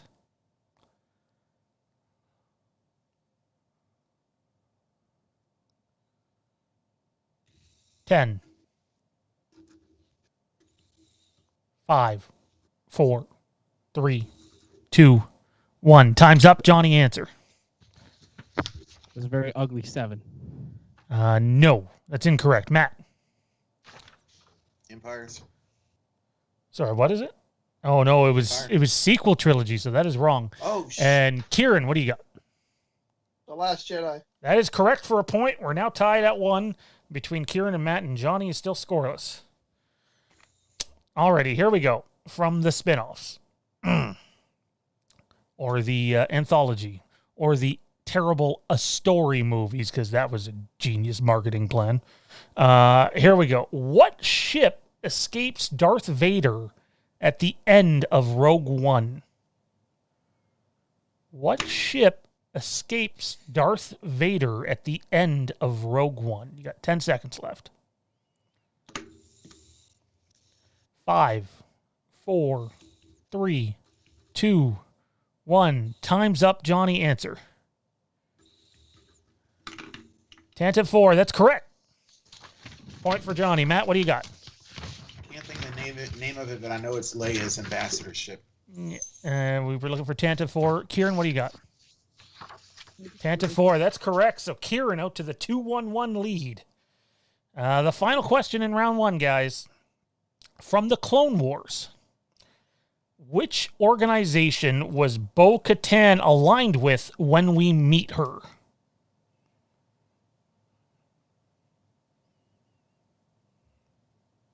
Ten seconds.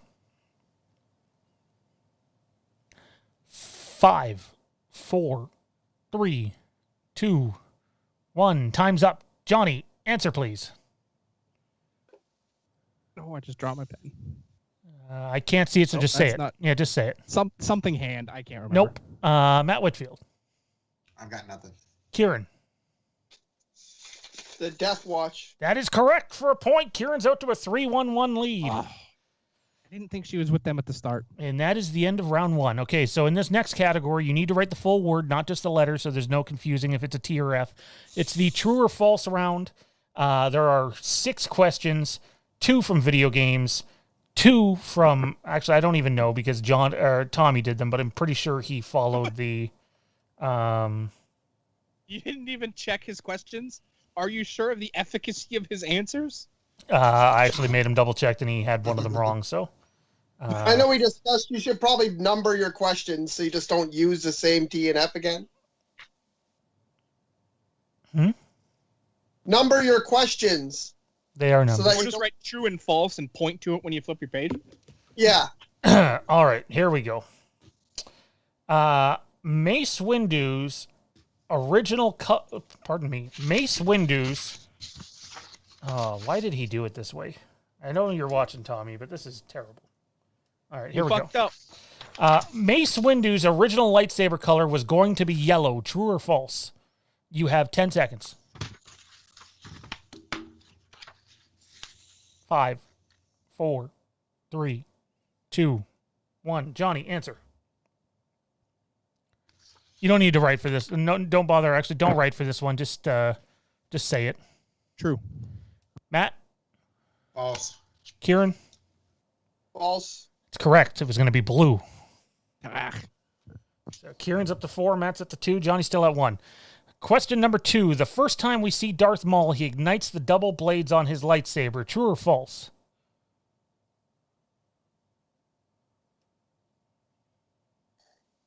Five seconds. Time's up. Johnny, answer. False. Matt? False. Kieran? False. Everybody gets a point.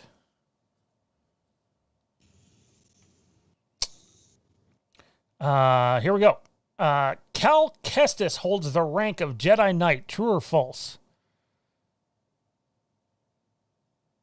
5 seconds.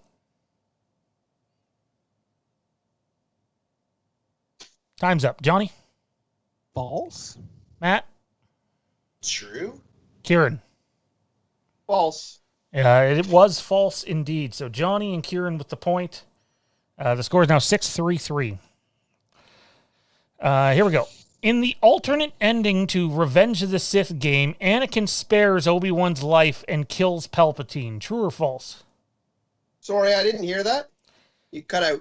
In the alternate ending to the Revenge of the Sith game, Anakin spares Obi-Wan's life and kills Palpatine. True or false? You guys got 5 seconds. Time's up. Johnny? False. Matt? False. Kieran? True.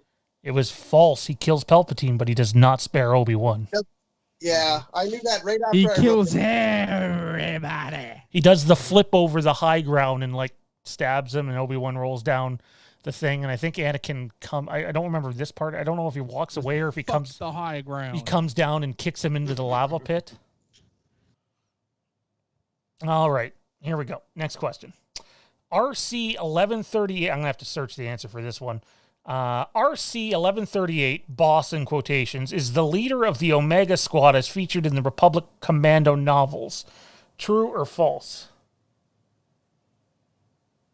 All right, I got the answer. 5 seconds.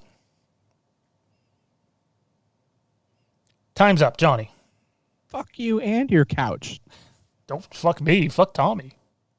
That's who I'm referring to. We know he's watching, so fuck him and his couch. True or false? False? Matt Whitfield. True. Kieran. False. It is false indeed. Ah, shit. The score is now 7-5-4. Final question of true or false. Here we go. Jedi Jaden Korr dies in his second novel, Riptide.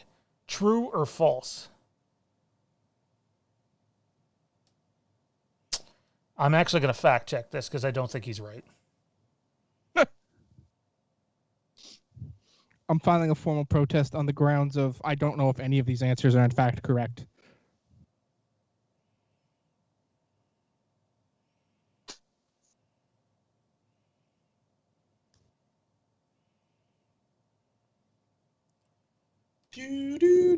Sorry, I'm teasing.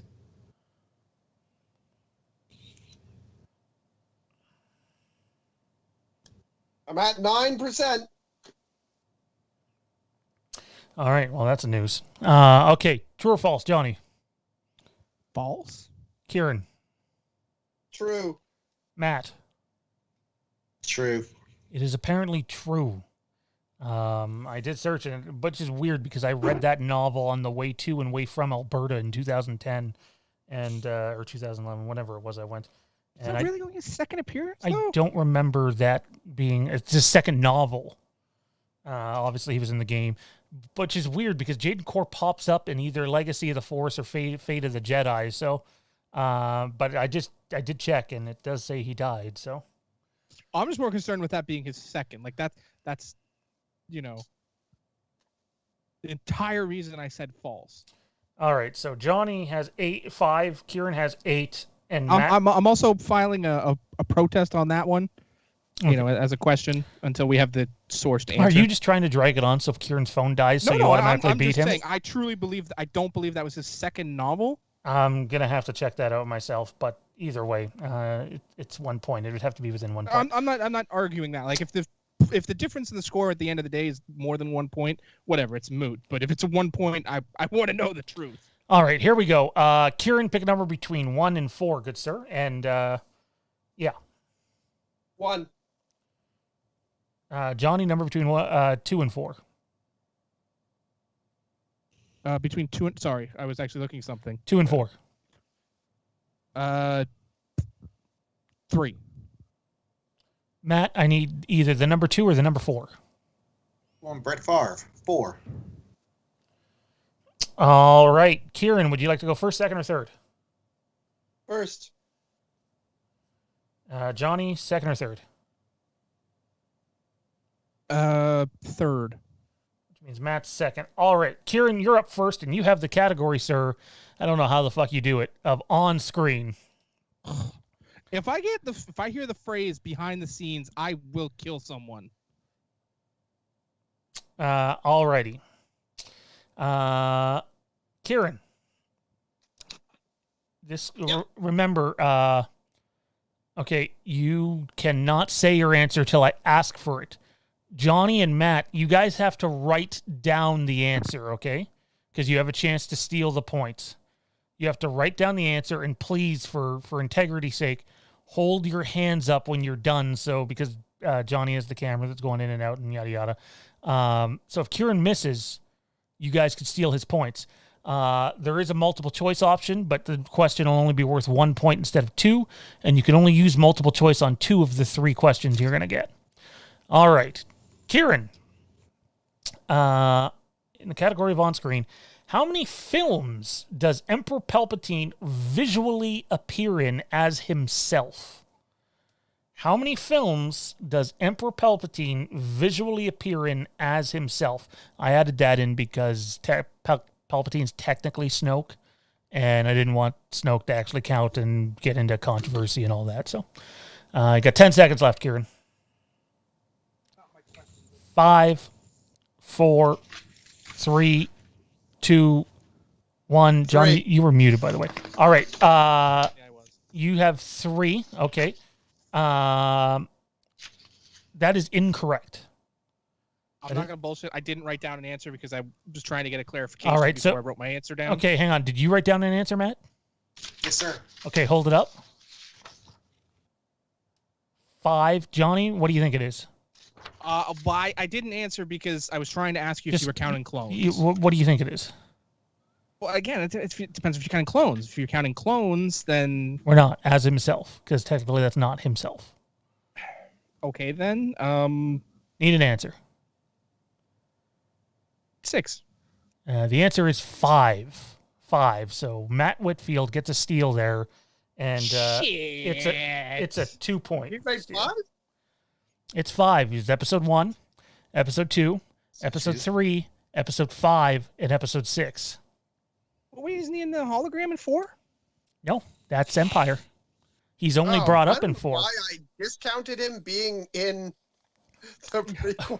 I was shocked that your answer was so. I'm like, okay. Yeah, that's terrible. All right, question number. I was thinking the hologram was in 4 for some reason. Question number 2, Kieran. And Matt said 5? He did. Yeah. Matt had 5. Yeah. Is he not in Empire Strikes Back? So And It's a hologram. so it's episode 1, 2, 1, 2, Yeah. 3, 3, 5, 6. 5, and 6. And 9? He's a clone. It's a clone. As himself means If you just can, if Palpatine. yeah, the wording of the question. I tried to make that clear. If you count the clone, you have to count Snoke because Snoke's a clone and Snoke is Palpatine. He's not someone else. I wouldn't have got it right anyway, so it doesn't matter. And Matt said 5 and got it right? He did. He had it written down. He did 5. say Yep. 5, yeah. Okay. That's 2-point steal for Matt. Gets him right back in this. All right, Kieran, question number 2. It's a who said it question. Who said the line, "Is it in their nature to make us wait this long?" You have 15 seconds. Don't answer till the end.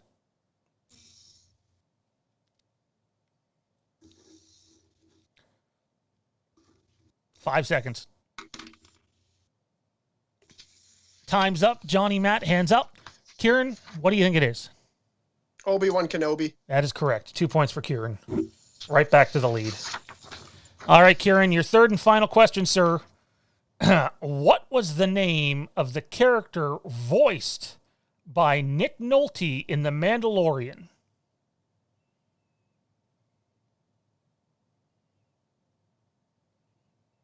Ten seconds to write down the answers, Johnny and Matt. 5, 4, 3. Don't forget you got multiple choice. 2, 1. Time's up.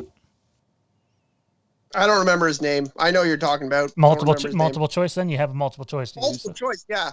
Yeah. All right. So was it 1, Jensu, 2, the no-name bartender on Tatooine with Timothy Oliphant in the first episode, or 3, Queel? Queel. That's correct for a point. So that brings Kieran's score up to 11, but he could get more by stealing. Up next is Johnny, who selected to go second. I selected to go last. Yeah, I went. Oh, yeah, sorry. I had to take Pardon second. me. It's Matt Yeah. who selected to go second. Thank you very much, guys, for the clarification there. Matt, your category is games and literature. Oh, Ooh, so help I'm me God. screwed. Games or literature? Same rules apply. Kieran and Johnny, be ready to write it down. Question number 1. Who wrote the Dark Nest trilogy? You have 15 seconds, and Matt, don't forget, don't answer till the end, and you do have 2 multiple choice options to use during these 3 questions, but remember that brings your value of the question down to 1 point instead of 2. 5 seconds, guys.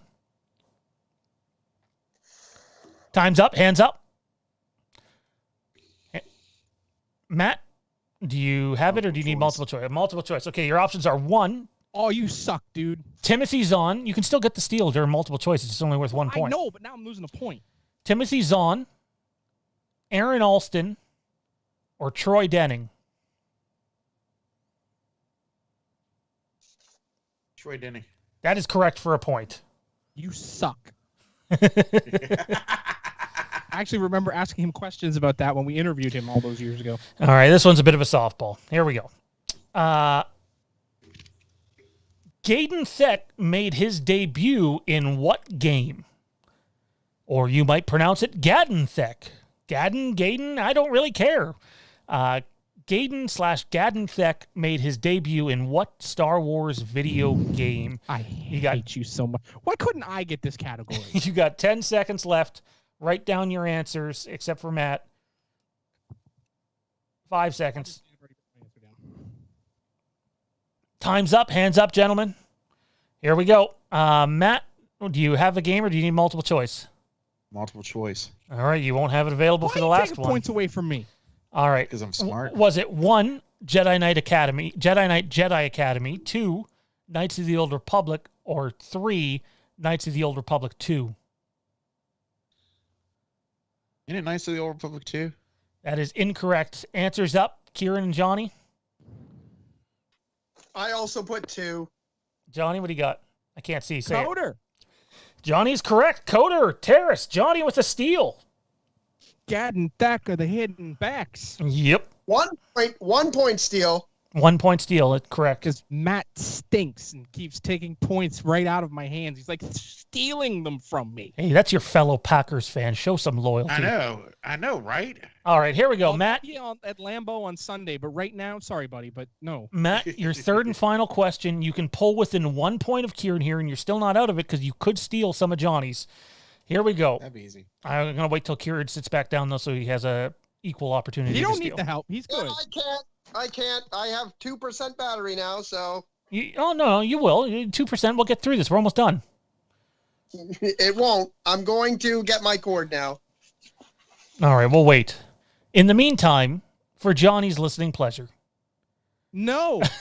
No. You're not allowed to play dubstep again right before I come up for trivia, because that's going to ruin my frame of mind. It's going to put me in a bad mental place. That's going to screw up my questions, even though I'm likely already fucked, because it's probably going to be behind the scenes again this week. And I'm going to get, shafted for that, because fuck that. But while we have this opportunity. I thought you had the Death Watch last week. Did I have Death Watch last week? Oh, yeah, Death Watch. I'm pretty sure it was. I'm pretty sure you did. I think I pulled it. I'm like, and your category's behind. I'm just kidding. Death Watch. Oh, that's my bad. But while we have this moment, I can tell you that while we were in between questions there, I did Google Jaden Core. Yep. Third book. What were the first two? Because I do want to go back and. Legacy of the Force Fury. Yep. Cross Current. And Riptide. Okay, you know what I bet it is I bet you he got confused with that, because I knew he appeared in either Legacy of the Force or Fate of the Jedi. So take a point away from them. Get a half a point. I get a full point. In fact, I want extra points. Here's what I'll do. I'm not going to take away a point from them, but I will give you a point. Or you can not have the point. The question wrong. You know what? When you word it that way, you're technically right. Can you send me a screenshot of that, though, just so we have the proof, since we're keeping track of records and stuff? Or something. Find a way to get it on there. All right, so that actually brings Kieran down to 10 and Matt down to 7 and Johnny up to 7. All right. So now it's updated. Kieran, you plugged in, bud? You're on mute, buddy. You're mute. Where am I at now? All right, you're at 10. You're still in the lead. So, alrighty, here we go. Matt, your third and final question: who wrote the Aftermath trilogy? Who wrote the Aftermath trilogy? You have 15 seconds to answer. Do not answer till the end, though. You now have 10 seconds to answer, which is 5 less than 15. And now we're at 5 seconds left. 3, 2, 1. Time's up, and you do not have multiple choice, sir. It's Chuck. Is it Wendig or Boom! Wendig? He got it. 2 points to Matt. He pulled it. And it's not that kind of show. He pulled the question. That's what she said. He pulled the question, people. All right. I sent a screenshot of his Wookiee. Thank you very much. So Kieran's at 10, Matt's at 9, Johnny's at 7. Johnny's in position. He controls his fate. Johnny can win this. However, Kieran and Matt have opportunities to steal. And Johnny, your category is the damn. Just kidding. It's behind the scenes. Unbelievable. I'm surprised you didn't see me smile on cam as soon as you said your number. I was like, oh my God, yes. Alrighty, here we go. But who knows? Maybe behind the scenes will become your new best friend. We'll see. After years and years of hatred towards it. And it starts off with the softball, Johnny, for 2 points. Who directed Return of the Jedi? Oh, God. Return of the Jedi was... 10 seconds. You don't answer to the end anyway. Fuck. 5 seconds. 4, 3, 2, 1. Time's up. I need an answer or multiple choice. Multiple choice. All right. Was it 1, George Lucas, 2, Irvin Kershner, or 3, Richard Marquand? Richard Marquand. That is correct for a point. Bringing Johnny's total up to 8. Here we go. Question number 2. Who was the lead visual artist on the Star Wars prequel trilogy? There's a category you're going to hate. Who was the lead visual artist on the Star Wars prequels? Are we talking like the person who drew like the... We're talking the guy that did... Storyboards? Don't give him any more. No, he's got a point. He's got a point, though. We're not talking about like the poster maker. We're talking about the concept artist for the entire trilogy. All right. You got 5 seconds. 4, 3, 2, 1. Time's up. Johnny, I need an answer or multiple choice. I guess multiple choice again. Was it 1, Drew Struzan, 2, John Knoll, 3, Doug Chain? I'm going to go John Knoll. That is incorrect. What do you got, Matt? Show us. Doug Chang. What do you got, Kieran? Were we allowed to write that while we were... Yeah, you were allowed to write that. Hold it up. No, I didn't write because I thought after he said multiple choice, we couldn't write anymore. I thought you meant you wrote during it. No, whatever. No, I didn't write it. So go ahead. You can write your answer right now. I'll give you 2 seconds because I haven't answered correct or not. So you got 2 seconds to say A, B, or C. C. That is correct. You both got it. Doug Chang. That's a point for each, which brings Kieran's total to... Well, who the hell is John Knoll? Because I know he was somebody. He does all the post-production stuff. John Knoll is somebody. He's also the one that came up with the concept for Rogue One and is heavily involved in The Mandalorian, all that stuff. That asshole. That's a good poll, though. That's a good poll. So the score is 11 for Kieran, 9 for Matt, and 8 for Johnny, thus eliminating Johnny, but there's still some stuff to be had. So, Johnny, your third and final question, which you cannot ask multiple choice for, and Matt could potentially tie it. Here we go. Where was Tatooine filmed in Attack of the Clones? Where Attack of the Clones? was Tatooine filmed in Attack of the Clones? 10 seconds. 5, 4, 3, 2, 1. Time's up. Johnny? I have no fucking clue where they filmed it in Attack of the Clones because that movie is shit. I thought you were going to be like green screen. That was actually one of the multiple choice options. I thought for sure you were going to pull that one out. All right, Matt, hold up your answer. I don't know. I know it was spelled right, but I was going to say Abu Dhabi. That is incorrect, so therefore Kieran is going to win this match. Kieran, what did you have? I put Kuwait. Kuwait, no. But it was just random thing I thought of. It was clever wording on the questions because they returned to the same place they did the Phantom Menace and A New Hope and Return of the Jedi, Tunisia. They went back to Tunisia. I didn't think they went back to Tunisia. I didn't think they did either. They I didn't did. think they went back to Tunisia until They until did 7? because George Lucas is no. They didn't go to. They went to Abu Dhabi for 7. Matt would have been right there. So Yeah. I thought they did some of it in Tunisia. no, sir. All right. Well, there you have it. Kieran is your Star Wars Wastelands trivia winner, meaning we got a brother versus brother championship match in a week or two here. Oh, look at him holding that terrible-looking WWE title. Aiden! I'm coming for you, son of a bitch! I want you. I want you. I want. Oh You man. do it. Are you We're go- brothers, so when I call him a son of a bitch, it's not really all that complimenting. Did you just go full on Creed? I did. Thought it was fitting, you know. He's in Star Wars now, so Yeah. I thought it was fitting. In that metaphor, wouldn't Kieran here be Rocky? I mean, he won. Well, Right, but no. Satan's the champ. So Oh, you know, I took her to the zoo and proposed to her. Oh my god, it's so bad.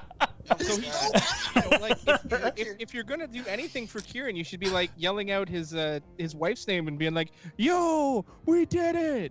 You know, No, I I was- know we did Oh, wait a it. second. I was figuring Kieran for Tommy Morrison. that movie doesn't exist. I don't know who you're talking about. Who is this fella? Wow. Rocky 5. Tommy Gunn. To our chat mod, Matt man, thanks for being the.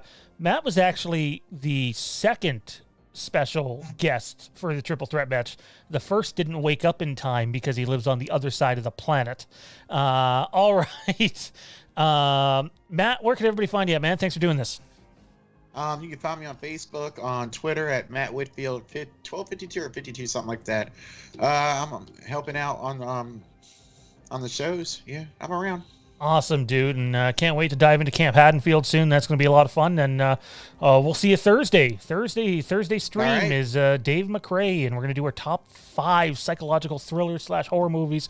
We'll talking some Halloween and Star Wars. In fact, is going to be a big topic on the show. Everyone screams out at horror, not Star Wars, on a Thursday. Alrighty, Johnny, where can everybody find you at, man? Other than crying after Sunday. Why would I be? You know what? There will We're not- definitely okay. be tears when I realize we're going to another Super Bowl. There will definitely be a few tears then, but there'll be more tears when we win the Super Bowl in February. I'm just gonna say one thing, Johnny. Let me hold up. Brady did not win that game Sunday. Breeze gave that game away.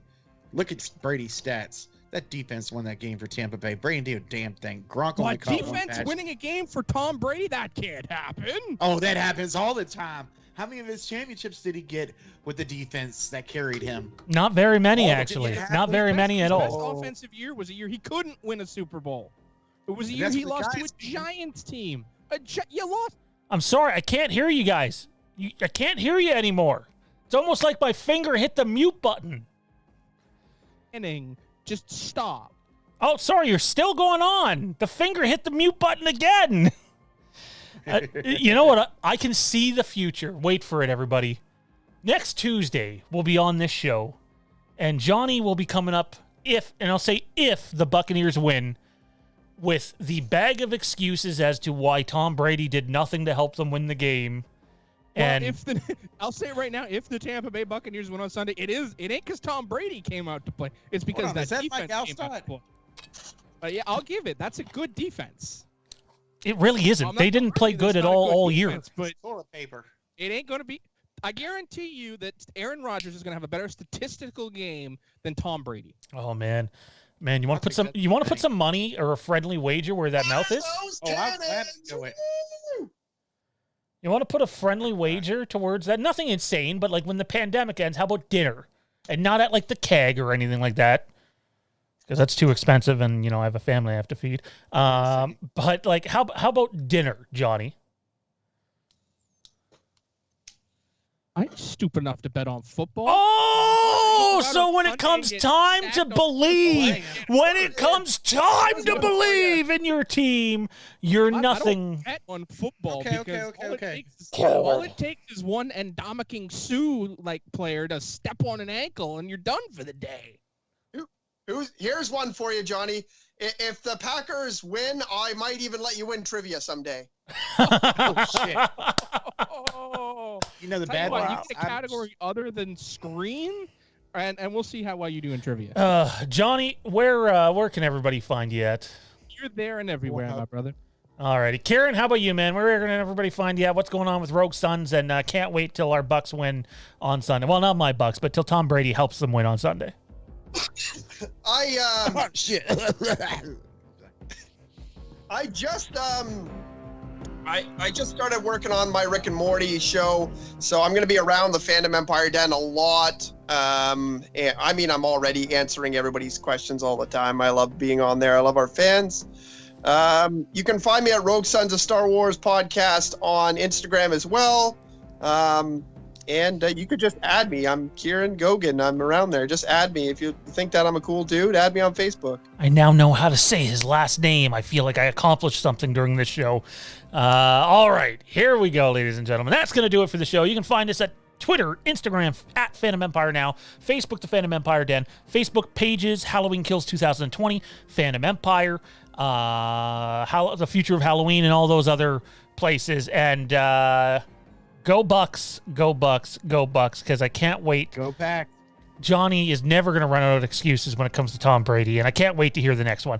At least come up with something new, okay? Come up with something new. Tom Brady could throw for 500 yards, and Johnny would be like, it was all the receivers, man. It had nothing to do with Tom. Wait a Nothing second. at all. Whoa. Brady threw for 500 yards in the Super Bowl and still lost to the Eagles. Yeah, and you called that defense good. That's it. That's going to do it, ladies and gentlemen. Have a good night. You lost to a trick play. Good night, everybody. Philly, this Philly, haunt your Really dreams. special. This was a Philly, Star Philly. Wars show and turned into the Packers versus Tom Brady, basically, because I'm not a Bucs fan. Audible because I'm in the huddle. Philly. Philly. You know what would be amazing if like the game wasn't even close and the Bucs come out and it's just like 47-14 or something at the end. I die laughing. Oh my, you're not going to want to look at my social media, even though I'll be tagging you both. All right, that's going to do it for us. Kieran, Johnny, Matt, thank you very much. Tommy, thank you to our chat mods, to our wonderful audience. Appreciate it. We wouldn't be here without all you. We'll see you Thursday. Good night, everybody. And I do think the Blue Jays, in fact, are in agreement with George Springer. Well, considering I'm looking at a Sportsnet headline that says, breaking, the Blue Jays and George Springer have reportedly agreed to a 6-year, $150 million contract. The Jays shelled out. Lindor. Wow. Oh, you're a Mets fan, Matt? Yes, sir. You had one hell of a scumbag GM, my friend. And he lasted all of 37 days. So congratulations. Thanks to everybody. Kieran, good job on trivia. We'll see you next week, ladies and gentlemen. May the Force be with you.